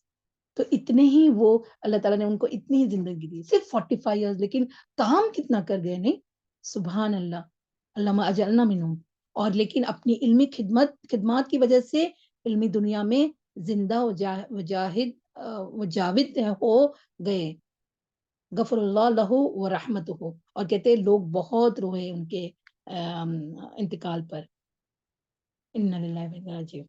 تو یہ تھا ہمارا امام نووی کے بارے میں اور ریاض الصالحین کے بارے میں. تو چلے اب آگے زیادہ دیر ٹائم یہ نہیں کر کے ہم ڈائریکٹ اس سے شروع کر دیتے ہیں. کس سے؟ اس کی پہلی حدیث سے ہم انشاءاللہ شروع کر دیتے ہیں. ہاں, اور اس کے لیے ہم دعوت دیں گے ہماری سسٹر مناز کو کہ وہ آئے. ہاں, اور آگے کی حدیث اب شروع ہو جائے گی انشاءاللہ. ہاں, وہ ہم کریں. ٹھیک ہے, چلے. وآخر الدعوانا ان الحمد للہ رب العالمین. سبحانک اللہم بحمدک نشہد ان لا الہ الا انت نستغفرک ونتوب الیک. ربنا تقبل منا انک انت السمیع العلیم وتب علینا انک انت التواب الرحیم. سبحان ربک رب العزۃ عما یصفون وسلام علی المرسلین والحمد للہ رب العالمین. اللہم صل وسلم علی نبینا محمد صلی اللہ علیہ وسلم. السلام علیکم ورحمۃ اللہ وبرکاتہ. وعلیکم السلام ورحمۃ اللہ وبرکاتہ. رب اشرح لی صدری ویسر لی امری واحلل عقدۃ من لسانی یفقہوا قولی. اللہم صلی وسلم علی نبینا محمد. اعوذ باللہ من الشیطان الرجیم. بسم اللہ الرحمن الرحیم. السلام علیکم ورحمۃ اللہ وبرکاتہ. آپ سب سسٹرز کا یہاں اس دینی مجلس میں اہلاً و سہلاً ہے. امید ہے آپ تمام سسٹرز خیر سے ہوں گے انشاءاللہ. الحمدللہ باذن اللہ اس کتاب کا آغاز کرنے جا رہے ہیں. تو میری اب تمام سسٹرز سے گزارش ہے کہ آپ سب طالب علم, ہم سب مطلب آپ کے ساتھ میں طالب علم ہے تو اپنے ساتھ ایک کاپی پین ضرور رکھیے, تاکہ جو بھی آپ کو ان حدیثوں کے ذریعے امپورٹنٹ بات لگے گی وہ نوٹ ڈاؤن کرے, اور آخر میں ہم اس مجلس سے جب اٹھے انشاءاللہ تو ایک بہترین زیادہ راہ کے ساتھ اور ہمارے لیے کرنے کے عمل لے کر اٹھے انشاءاللہ. اللہ تعالی ہم سب کو قبول کرے. تو سسٹرز, اس کتاب کا سب سے پہلا باب جو آج ہم انشاءاللہ شروع کرنے جا رہے ہیں, جس کا عنوان دیکھیں گے کیا ہے. باب الاخلاص والاحضار النیہ فی جمیع الاعمال والاقوال والاحوال البارزۃ والخفیہ. یعنی تمام ظاہری اور باطنی اعمال, اقوال اور احوال میں اخلاص اور حسن نیت ضروری ہے.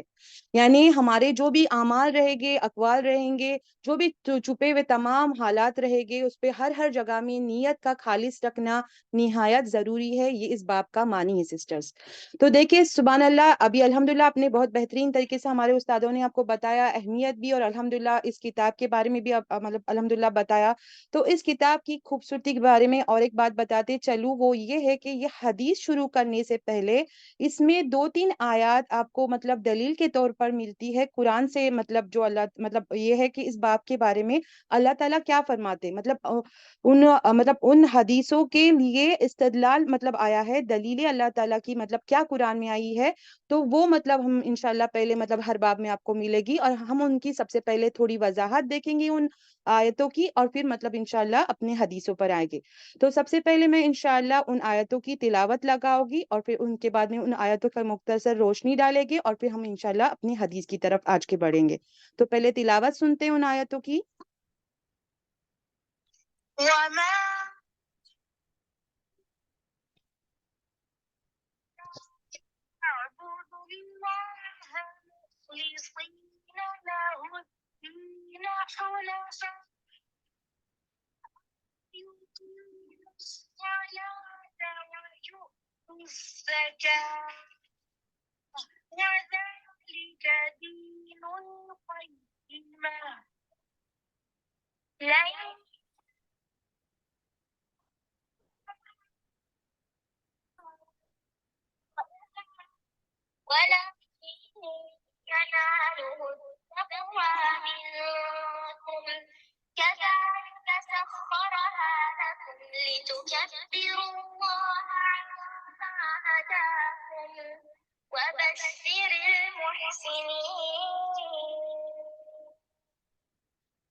تو سسٹرز تو سسٹر انشاءاللہ یہ آیتیں تھی، مطلب سب سے پہلی آیت جو تھی وہ سورہ حج سورہ بینہ کی آیت نمبر 5 ہے، جس میں اللہ تعالیٰ فرماتے ہیں وما امیروا الا لیعبدوا اللہ مخلصین لہ الدین حنفاء ویقیموا الصلاۃ ویؤتوا الزکاۃ وذالک دین القیمہ۔ یہ آیت سورہ بینہ کی آیت نمبر 5 ہے، جس میں اللہ تعالیٰ نے فرمایا ان کو یہی حکم دیا گیا تھا کہ وہ اخلاص کے ساتھ اللہ کی عبادت کرے، یکسو ہو کر اور نمازیں پڑھے، زکوٰۃ دے، اور یہی سچا دین ہے۔ تو پہلے اس آیت کے بارے میں ہم انشاءاللہ دیکھتے ہیں کہ اللہ تعالیٰ ان حدیث سے ریلیٹڈ مطلب جو یہ آیت دلیل کے طور پہ آئی ہے ان کی تھوڑی سی تشریح دیکھتے ہیں۔ تو اس سے مراد یہ ہے کہ اللہ تعالیٰ اس وقت تک عبادات قبول نہیں کرتا، خواہ وہ نماز ہے یا زکوٰۃ جیسی بہترین عبادت ہی کیوں نہ ہو، جب تک کہ عبادت صرف اور صرف اللہ کے لیے نہ ہو جائے۔ یعنی مخلصین لہ الدین، یعنی خالص کرنے والی کس کے لیے سسٹرز؟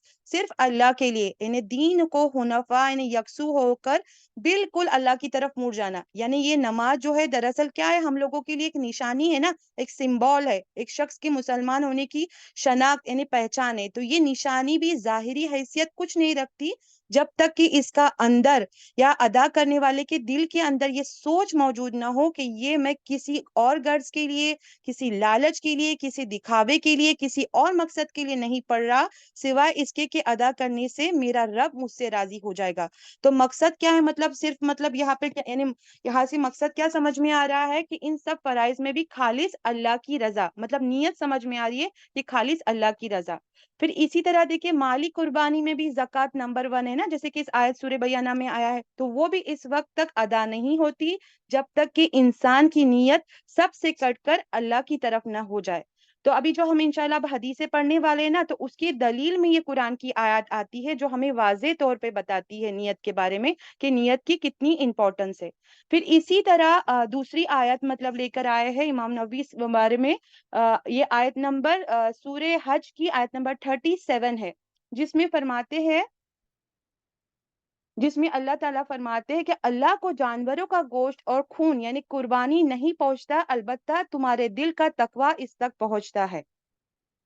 یعنی دل کے تقویٰ سے کیا مراد ہے یہاں پر؟ خلوص نیت، یعنی انسان جب قربانی کرتا ہے تو گوشت اور خون اس کو اللہ کو مطلب اس کی ضرورت نہیں۔ جیسے کہ ہم پہلے جانتے نا کہ اہل عرب کا پہلے طریقہ کار کیا رہتا تھا سسٹرز، کہ وہ جب نا قربانی کرتے تھے تو جا کے کعبے کی دیواروں پر اس کا خون اور مطلب وہ رگڑتے تھے اور ملتے تھے نا، تو اللہ تعالیٰ نے کیا بتایا کہ اس پریکٹس سے ان کو روک دیا اور فرمایا کہ نہیں، اللہ کو ان چیزوں کی ضرورت نہیں، وہ تو صرف یہ دیکھتا ہے کہ تمہارے اندر کے جذبات اس کام کے کرتے ہوئے کیا تھے۔ تو یہ دلائل ہے سسٹرز قرآن میں کہ ہر چیز کی بنیاد کیا ہے؟ نیت، یعنی ہر کام کی بنیاد کیا ہے؟ نیت۔ پھر اسی طرح سورہ العمران میں آیت نمبر 29 میں اللہ تعالیٰ فرماتے ہیں ان کل ان تخفوا ما فی صدورکم او تبدوہ یعلم اللہ، یعنی آپ کہہ دیجئے اگر تم اپنے سینوں میں کوئی بات چھپاؤ یا اس کو ظاہر کر دو، اللہ سب کو جانتا ہے۔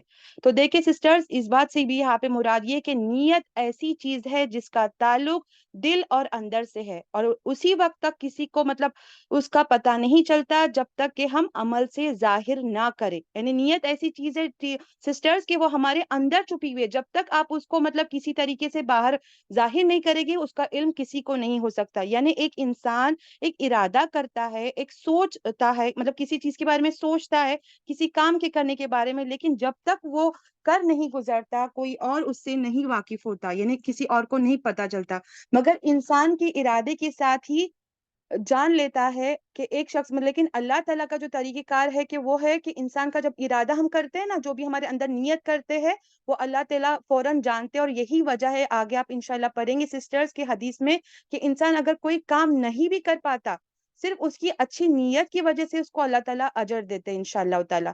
تو سسٹر یہاں پہ بیٹھے بیٹھے نیت کرے کہ انشاءاللہ ابھی جو آپ یہاں پر الحمدللہ جمع ہوئے ہیں مطلب اللہ کے مقصد کے لیے اور اس کتاب کے علم کو سیکھنے کے لیے، تو بیٹھے بیٹھے نیت ضرور کرے کہ ہم اس کو مکمل ہونے تک انشاءاللہ اس کلاس کو اٹینڈ کریں گے، تاکہ دیکھیں اللہ تعالیٰ کو معلوم کہ ہمارا وقت کتنا اس میں لگنے والا ہے، لیکن جب ہم نیت کریں گے نا اللہ تعالیٰ اس کا انشاءاللہ ہم کو اجر بھی دیں گے، جیسے کہ ہمیں یہاں سے پتہ چل رہا ہے۔ تو سسٹر آج دوبارہ یہاں پہ بیٹھ کر اپنی نیتوں کو خالص کرتے، خالص اللہ کی رضا کی خاطر اللہم اجعل عمل کل صالح واجعل له لوجهك خالصا ولا تجعل لأحد به شیئا۔ تو انشاءاللہ سسٹرز اب یہ تھی آیات کی تھوڑی سی مختصر تشریح. اب انشاءاللہ ہم اس کتاب کی آج پہلی انشاءاللہ وہ پڑھتے ہیں. تو اس کتاب کی سب سے پہلی حدیث ہے حدیث نمبر 1. امیر المومنین حضرت ابو الحفظ عمر بن خطاب بن نفیل بن عبد العزا بن ریحا بن عبداللہ بن کرات بن زرہ بن عادی بن کعب بن لوی بن غالب قریشی ادوی سے روایت ہے. وہ کہتے ہیں میں نے رسول اللہ صلی اللہ علیہ وسلم کو فرماتے ہوئے سنا کیا کہ اعمالوں کا دار و مدار نیتوں پر ہے کہ انما الاعمال بالنیات. ہر شخص کو اس کی اچھائی یا بری نیت کا مطابق اچھا یا برا اجر ملے گا. بس جس کی ہجرت اللہ اور اس کے رسول کے لیے ہوگی اس کی ہجرت انہی کی طرف سمجھی جائے گی. اور جس نے دنیا حاصل کرنے کے لیے یا کسی عورت سے نکاح کی غرض سے ہجرت کی تو اس کی ہجرت انہی مقاصد کے لیے ہوگی. اس روایت کی صحت متفق ہے. اسے امام المحدثین ابو عبداللہ محمد بن اسماعیل بن ابراہیم بن مغیرہ بن برد زبا جعفی بخاری اور امام المحدثین ابو الحسین مسلم بن حجاج بن مسلم کشیری نسائی البوری نے اپنی ان 2 کتابوں میں روایت کیا ہے جو حدیث کی تمام مصانف کتابوں میں سب سے زیادہ صحیح ہے. تو دیکھیں سسٹرز آپ مجھے امید ہے کہ آپ لوگ کو چیزیں سمجھ میں آئے ہوگی. ہم نے پہلے وہ آیت کی تشریح تھوڑی مختصر سی آپ کو بتائی جو کہ مطلب امام نووی نے اس مطلب بک اس کے مطلب استدلال کے بارے میں لائے تھے کہ اللہ تعالیٰ نے اس کے مطلب حدیثوں کے بارے میں مطلب کیا دلائل ہے نا قرآن میں, تو وہ ہم نے آپ کو بتایا. اب انشاءاللہ ہم اس حدیث کی آپ کو تشریح بتائیں گے جو کہ ابھی ہم نے آپ کے سامنے پڑھی. تو یہ حدیث حضرت عمر بن خطاب کا مطلب پہلے یہ سلسلہ نسب بھی اس میں مطلب اخذ کیا گیا تھا اور اس میں حضرت عمر بن خطاب جو ہے مطلب اس کے راوی ہے جو فرماتے مطلب جنہوں نے روایت کی ہے کہ میں رسول صلی اللہ علیہ وسلم سے فرماتے ہوئے سنتا ہوں. اور اس کو بخاری مسلم دونوں نے بھی روایت کیا سسٹرز. اور امام نووی اس حدیث کے بارے میں فرماتے کہ میں نے یہ حدیث دونوں کتابوں سے لی ہے جن کے بارے میں امت کا اتفاق ہے اور وہ صحیح ترین مطلب تناسب کی بھی کتاب ہے حدیث کی. تو یہاں پر دیکھیں سسٹرز ہم دیکھتے کہ حضور صلی اللہ علیہ وسلم نے اتنی جامع جملہ فرمایا ہے کہ انما الاعمال بالنیات, انہیں صرف 3 الفاظ ہے اور اس میں تمام چیزیں سمیٹ دی گئی ہے کہ تمام اعمال کا دار و مدار نیت پر ہے. اب دیکھیں سسٹرز پہلے ہم دیکھیں گے نا کہ عمل کیا چیز ہوتی ہے. کیا صرف ہاتھ پیر کے کچھ کرنا عمل کہلاتا ہے یا اس کے علاوہ بھی؟ تو سسٹرز عمل انسان کی ذہنی سوچ بھی ہے, عمل انسان کا قول بھی ہے, منہ سے نکلی ہوئی بات اور بھی ہے مطلب, اور عمل انسان کے ہاتھ پاؤں یا جو بھی ہم اعضاء سے ہمارے کرتے ہیں باڈی سے مطلب حرکت کرنے کا نام بھی ہے, اور لوگوں سے کے ساتھ کیے ہوئے معاملات کا نام بھی ہے. تو جب یہ فرمایا گیا کہ تمام اعمال الاعمال کا لفظ ہے نا, تو اس کا مطلب ہے کہ انسان جو کچھ سوچتا ہے وہ بھی, جو کچھ بولتا ہے وہ بھی, یا جو کچھ کرتا ہے یا دوسروں کے ساتھ معاملات رکھتا ہے وہ سب کے سب انسان کے ریکارڈ ہوتے. جیسے کہ الحمدللہ ہم سب مطلب دینی بہنیں ہم سب کو پتا ہے کہ ہمارے کرامن کاتبین جو دائیں اور بیٹھے دائیں بائیں جو موجود ہے وہ سب یہ لکھنے میں مطلب لکھنے میں مشغول ہے نا ہمارے اعمال کے جو بھی کچھ ہم کر رہے ہوتے ہیں وہ, کہ جو انسان کچھ کرتا ہے بولتا ہے مطلب جو کچھ ہے تو وہ ہماری مطلب ایک طرح سے کتاب ریکارڈ تیار ہو رہی ہے, وہ قیامت کے دن مطلب ہماری پیش کی جانے والی ہے. لیکن قیامت کے جب اس کتاب کا وزن ہوگا سسٹرز تو وہ کتاب ہمیں کس ہاتھ میں دی جائے گی, یعنی دائیں دی جائے گی یا بائیں دی جائے گی.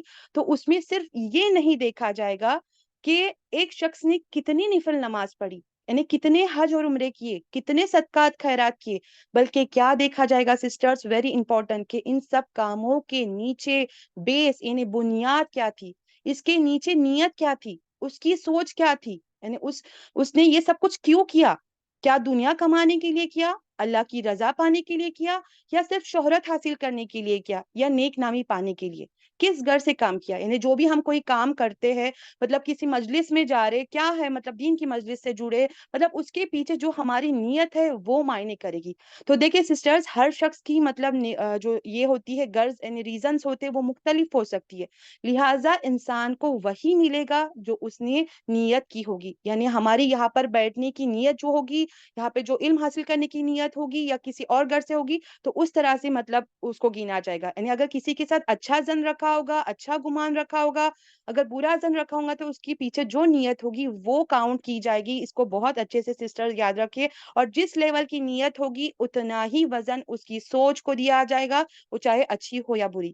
اسی طرح دیکھیے سسٹر مطلب ایگزامپل کہ انسان ایک بات اپنے منہ سے نکالتا ہے لیکن عموماً ہم دیکھتے ہیں کہ اس پر کچھ غور و فکر مطلب نہیں کرتا, اور بات ایک ہی بات ہوتی ہوتی ہے، لیکن اس بات کا اصل وزن یا زیادہ یا کم ہونا نیکی یا بری کے پلڑے میں وہ اس کے مطابق ہوگا جس طرح انسان کی نیت ہوگی. یعنی اگر نیت اچھی ہوگی اور وہ بات اچھی، اگر آپ بات اچھی کر رہے ہیں اور تو اس کا اصیلہ آپ کو اس طرح سے ملے گا. لیکن اگر بات کرنے کے پیچھے اگر آپ کسی کو نیک بات بھی بتا رہے لیکن اس کے پیچھے آپ کی نیت اچھی نہیں ہے، خواہ وہ کتنی بھی خوبصورت بات کیوں نہ ہو، لیکن آپ کو اس کا صلہ نہیں ملے گا.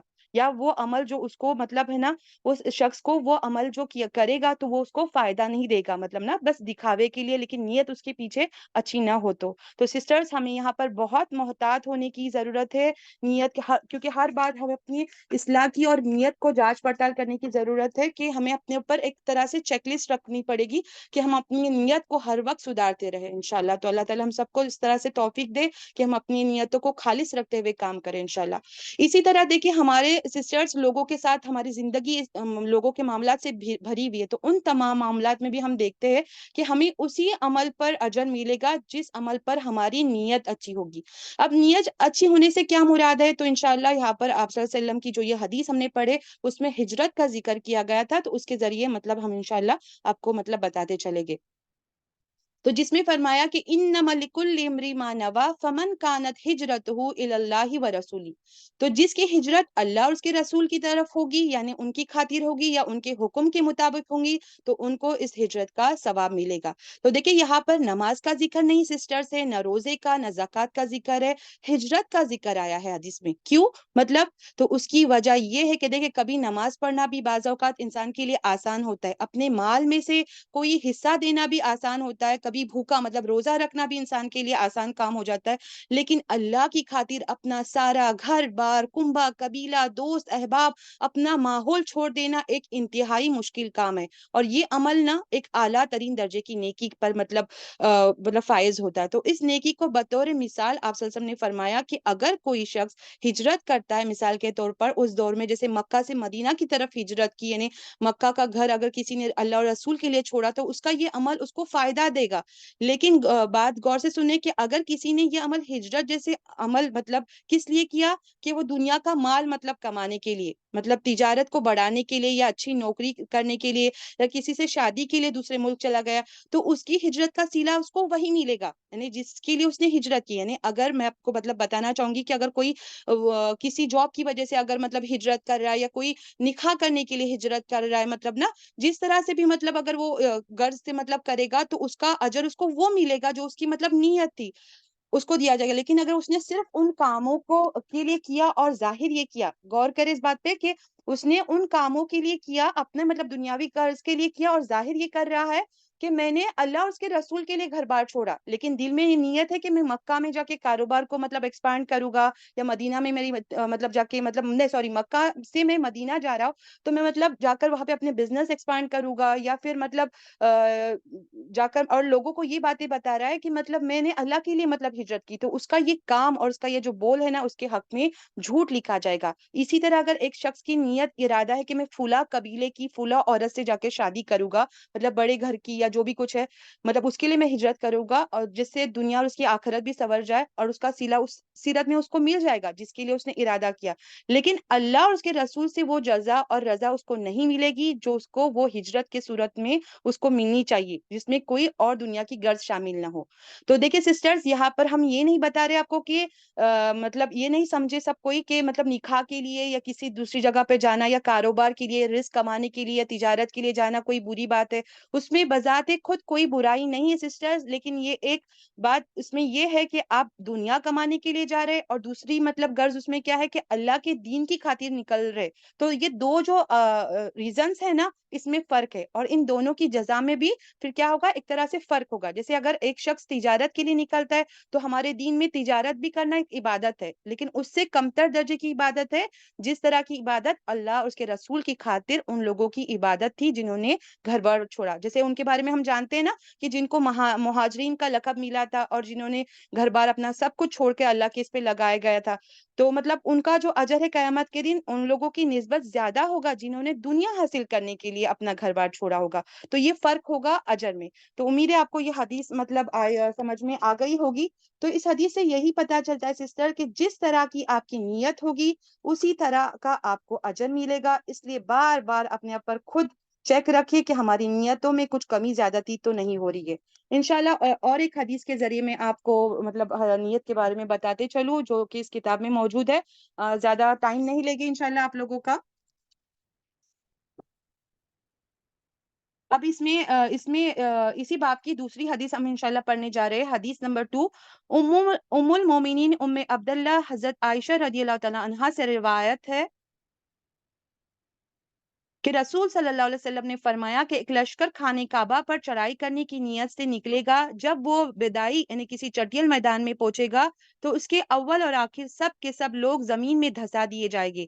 حضرت عائشہ رضی اللہ تعالیٰ فرماتی ہے میں نے پوچھا یا رسول اللہ ان کے اول و آخر یعنی سب کو کیسے دھسا دیا جائے گا جبکہ ان میں بازاری لوگ ہوگے پھر عام افراد ہوگے مراد اہل سوق یعنی منڈی والے لوگ ہوگے. مطلب یہ کہ وہ جنگجو نہیں ہوگے اور وہ بھی ہوگے جو ان میں سے نہیں ہوگے. آپ نے فرمایا کہ ان کے اول اور آخر سب دھسا دیے جائیں گے پھر وہ اپنی نیتوں پر اٹھائے جائیں گے یعنی قیامت والے دن ان سے معاملہ ان کی نیتوں کے مطابق کیا جائے گا. بخاری اور مسلم کی یہ روایت ہے. تو اب یہاں پر دیکھیں مسلم کی روایت میں ہے نا کہ راستے میں تو ہر طرح کے لوگ جمع ہوں گے یعنی ایک جگہ جب یہ لشکر مطلب اس میں لشکر کا ذکر آ رہا ہے وہ جا رہا ہے اس میں لشکر میں مطلب ایک فوجی لشکر ہے تو وہ اس کے علاوہ مطلب جیسے بتایا جا رہا ہے نا کہ کعبہ کو ڈھانے کے لیے جائے گے تو وہ لشکر ہے اس میں خالی لشکر والے لوگ نہیں ہوں گے. کوئی تجارت کی نیت سے جا رہا ہوگا کوئی کسی کاروبار کی نیت سے کوئی سفر کر رہا ہوگا اور بعض اس لشکر میں مدد کرنے والے ہوگے اور بعض مطلب ہوگے کہ مجبوری میں مطلب جا رہے گا ان کا دل نہیں گوارا ہوگا لیکن وہ جا رہے گے. کچھ مسافر بھی ہوگے مطلب جو سفر کر رہے ہوں گے. تو ان کے ذہن میں ایک سوال پیدا ہوا کہ اے اللہ کے رسول ایسا کیوں ہوگا کہ وہ ساری زمین مطلب پھٹ جائے گی اور سارے لوگ دھسا دیے جائے گی. حالانکہ غور کرے کہ اس میں زمین میں چلنے والے مطلب اس زمین پہ چلنے والے مسافر بھی ہو سکتے ہیں مجبور بھی ہو سکتے ہیں لیکن ان سب کو دھسا دیا جائے گا. تو آپ صلی اللہ علیہ وسلم نے فرمایا کہ ان سب کو دھسا دیا جائے گا لیکن اٹھا دیا جائے گا تو وہ اپنی نیت پر اٹھائے جائے گی. تو اب اس کا کیا مطلب ہے سسٹرز؟ تو سب سے پہلی بات یہ سمجھ لیجئے کہ یہ جو مطلب ذکر ہوا ہے اس میں مطلب ایک لشکر کے حملے کا جو کعبہ پہ حملہ کرے گا. تو یہ ویسے بھی ہم الحمدللہ جانتے کہ اللہ تعالیٰ نے اپنے گھر کی مطلب حفاظت کا خود ذمہ لیا ہوا ہے.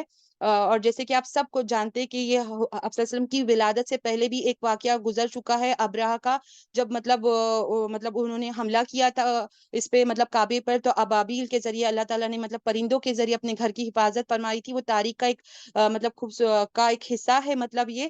لیکن اب یہ آئندہ آنے والے وقت میں مطلب آپ صلی اللہ علیہ وسلم کی مطلب پیشن گوئی ہے کہ ایک مطلب ایک قافلہ ایسا آئے گا ایک لشکر ایسا آئے گا جو مطلب اس پہ حملہ کرے گا. اور یہ آپ صلی اللہ علیہ وسلم کو وحی کے ذریعے مطلب بتائی گئی تھی کہ ایسا ہونے والا ہے کعبہ پر حملہ ور ہوگا یہ. تو لیکن اس کے لیے کیا بتایا گیا کہ اس سے مطلب جیسے پہلے اللہ تعالیٰ نے پرندے بھیج کر مدد کی تھی لیکن ابھی اس میں کیا بتایا گیا کہ اللہ تعالیٰ اس کی کس طرح حفاظت کریں گے کہ سب کو زمین میں دھسا دیا جائے گا. مطلب جو بھی وہاں پر موجود ہوں گے ان کو زمین میں دھسا دیا جائے گا. لیکن ہم یہاں پر سوچتے ہیں نا کہ جو لوگ جن کا اس میں قصور کچھ نہیں تھا مطلب جو لوگ مطلب اس میں شامل نہیں تھے تو ان کو مطلب کس طرح سے مطلب ان کا مطلب کیا قصور نا. تو اس کی دو وجوہات ہے سسٹرز. دیکھیں کہ اس لیے دھسا دیا جائے گا مطلب یہ پہلی بات تو اس میں مطلب ہمیں یہ پتا چلتی ہے اور جو ہمارے سیکھنے کے لیے بھی یہ ہے کہ پہلی بات تو یہ دیکھیں غلط کام کرنے والے کی صحبت نہیں بیٹھنا چاہیے ان کے ساتھ نہیں چلنا چاہیے. اس لیے کہ اگر وہ ڈوبیں گے نا تو دوسرے خواہ نیک لوگ بھی ہو تو وہ بھی ساتھ ڈوب جائے گے. تو سسٹرز ہمارے کرنے کا کام کیا ہے کہ ہمارے لیے اس میں کیا سبق ہے کہ ہمیں نیک لوگوں کی صحبت مخلص لوگوں کی صحبت یعنی جن کے قریب ہمیں رہ کر اللہ زیادہ یاد آتا ہے ان لوگوں کا ساتھ اختیار کرنا چاہیے تاکہ ہم اٹھائے بھی انہی کے ساتھ جائے. تو ہمیں الحمدللہ یہ حدیث سے سبق ملتا ہے. اور دوسری بات یہ کہ یہ نہیں ہو سکتا نا کہ کسی بستی پر عذاب آیا کوئی زلزلہ یا طوفان آیا کوئی غرق ہو گیا تو بیچ میں سے مطلب نا مطلب چند لوگوں کو یہ کیا جائے گا اس کے ساتھ میں مطلب وہ بھی مطلب لوگ شامل ہو جائیں گے جو نیک آدمی تھے، مطلب اچھے انسان تھے، مطلب لیکن ان کو سزا ملے گی، وہ بھی ڈوب جائیں گے۔ تو جیسے ہمارے یہاں پر ایک کہاوت ہوتی ہے نا کہ آٹے کے ساتھ گن بھی پیستا ہے، تو اسی کی طرح ہوتا ہے نا کہ جب گن کا اس میں کوئی قصور نہیں ہوتا ہے لیکن وہ اس کا ساتھ ہوتا ہے، اس کی صحبت اختیار کیے ہوتا ہے، اس لیے پھر وہ گیہوں کے ساتھ وہ بھی پس جاتا ہے، یعنی اگر وہ اس کے اندر یا مطلب نہ ہوتا یا ساتھ نہ دیتا تو وہ نہ پستا۔ تو جہاں پر یہ لوگ جو بد نیتی کے ساتھ جا رہے ہوگے، جس مطلب لشکر میں وہ جا رہا ہوگا، تو ان لوگوں کے ساتھ بھی چلنا، کیونکہ کہتے ہیں نا کہ جو شخص کسی ظالم کا ساتھ دیتا ہے تو اس کے ظلم کی وجہ سے عرش ہلائی ہل جاتا ہے۔ اللہ تعالیٰ اتنا غضبناک ہوتا ہے جب کوئی شخص کسی ظالم کو مدد فراہم کرتا ہے یا اس کا سہارا بنتا ہے۔ تو اسی طرح جو لوگ کعبہ کو ڈھانے جا رہے ہوگے، ان کے ساتھ جو بھی ہوگے، ان کی نیت ہوگی یا نہیں، وہ سب ڈبا دیے جائیں گے، کیونکہ ایسا نہیں ہو سکتا کہ بس زمین کا تھوڑا سا پارٹ ہی مطلب یہ کیا جائے۔ لیکن اب جو کہ بیچارے مطلب بغیر جرم کے مارے گئے تھے، وہ جب قیامت کے دن اٹھائے جائیں گے تو ہر ایک اپنی نیت پر ہوگا، یعنی وہ جو کعبہ کو ڈھانے کی نیت سے جا رہے تھے وہ مجرم کی حیثیت سے قیامت کے دن اٹھائے جائیں گے، اور جو بغیر کسی نیت کے مسافر تھا، مطلب وہ بغیر کسی کے اس میں شامل تھا، تو وہ مطلب کس طرح سے مطلب وہ بغیر کسی جرم کے اٹھائے جائیں گے۔ اس لیے آپ سورہ یاسین میں بھی جیسے پڑھتے ہیں نا، وہ ممتازو ایھا المجرمین، یعنی اے مجرموں آج چھٹ کے الگ کھڑے ہو جاؤ۔ تو دنیا میں سب ایک ہی جگہ پر تھے، لیکن جیسے اعمال سب کے الگ تھے نا، تو مطلب اس میں کوئی زیادہ فرق نہیں، لیکن کچھ لوگوں کے بظاہر اچھے اعمال بھی مجرموں کے ساتھ کھڑے مطلب کر دیے جائیں گے، کیونکہ اس کے پیچھے کیا ہے سسٹرز، ان کی نیت اچھی نہیں ہوگی، اس کی وجہ سے ان کو وہاں پہ کھڑا کیا جائے گا۔ کیونکہ اسلام کے اندر فرق کہا ہے سسٹرز، انسان کے اندر، دل کے اندر جس قسم کی سوچ ہوگی، جس قسم کا خیال ہوگا، جس قسم کی نیت ہوگی، بار بار تنقید اسی کی جا رہی ہے ہمیں سسٹرز کی نیت کی، تو اسی نیت کے ساتھ انسان پھر دفن بھی ہوگا، اور مطلب نیت لیے ہوئے وہ دوبارہ بھی اس دنیا سے اٹھے گا۔ جب اٹھ کھڑا ہوگا تو پھر اس کا شمار، اس کا گروہ وہ اللہ تعالیٰ مطلب کے حکم سے الگ کر دیا جائے گا، مطلب اللہ تعالیٰ بتائیں گے کہ اس نے مطلب کس نیت سے کیا تھا نا، تو اس کو اس طرح سے پھر الگ کر دیا جائے گا، خواہ وہ ایک ہی معاشرے کے افراد کیوں نہ، مطلب اگر ہم ایک ہی گھر میں موجود ہے لیکن ہم لوگوں کی مطلب اگر نیتیں الگ الگ ہو تو اس طرح سے ہم لوگ کو اٹھا جائے گا۔ تو بات یہی سمجھ آ رہی ہے کہ انما الاعمال بالنیات، کہ اگر آپ کی نیت اس لشکر میں شامل ہو کر مدد فراہم کرنے کی تھی تو قیامت کے دن، حساب کے دن اسی نیت کے ساتھ اٹھائے جاؤ گے، اور نیت نہیں، مجبوری میں شامل ہونا پڑا تھا تو اللہ تعالیٰ کے حکم سے الگ کر دیے جائیں گے۔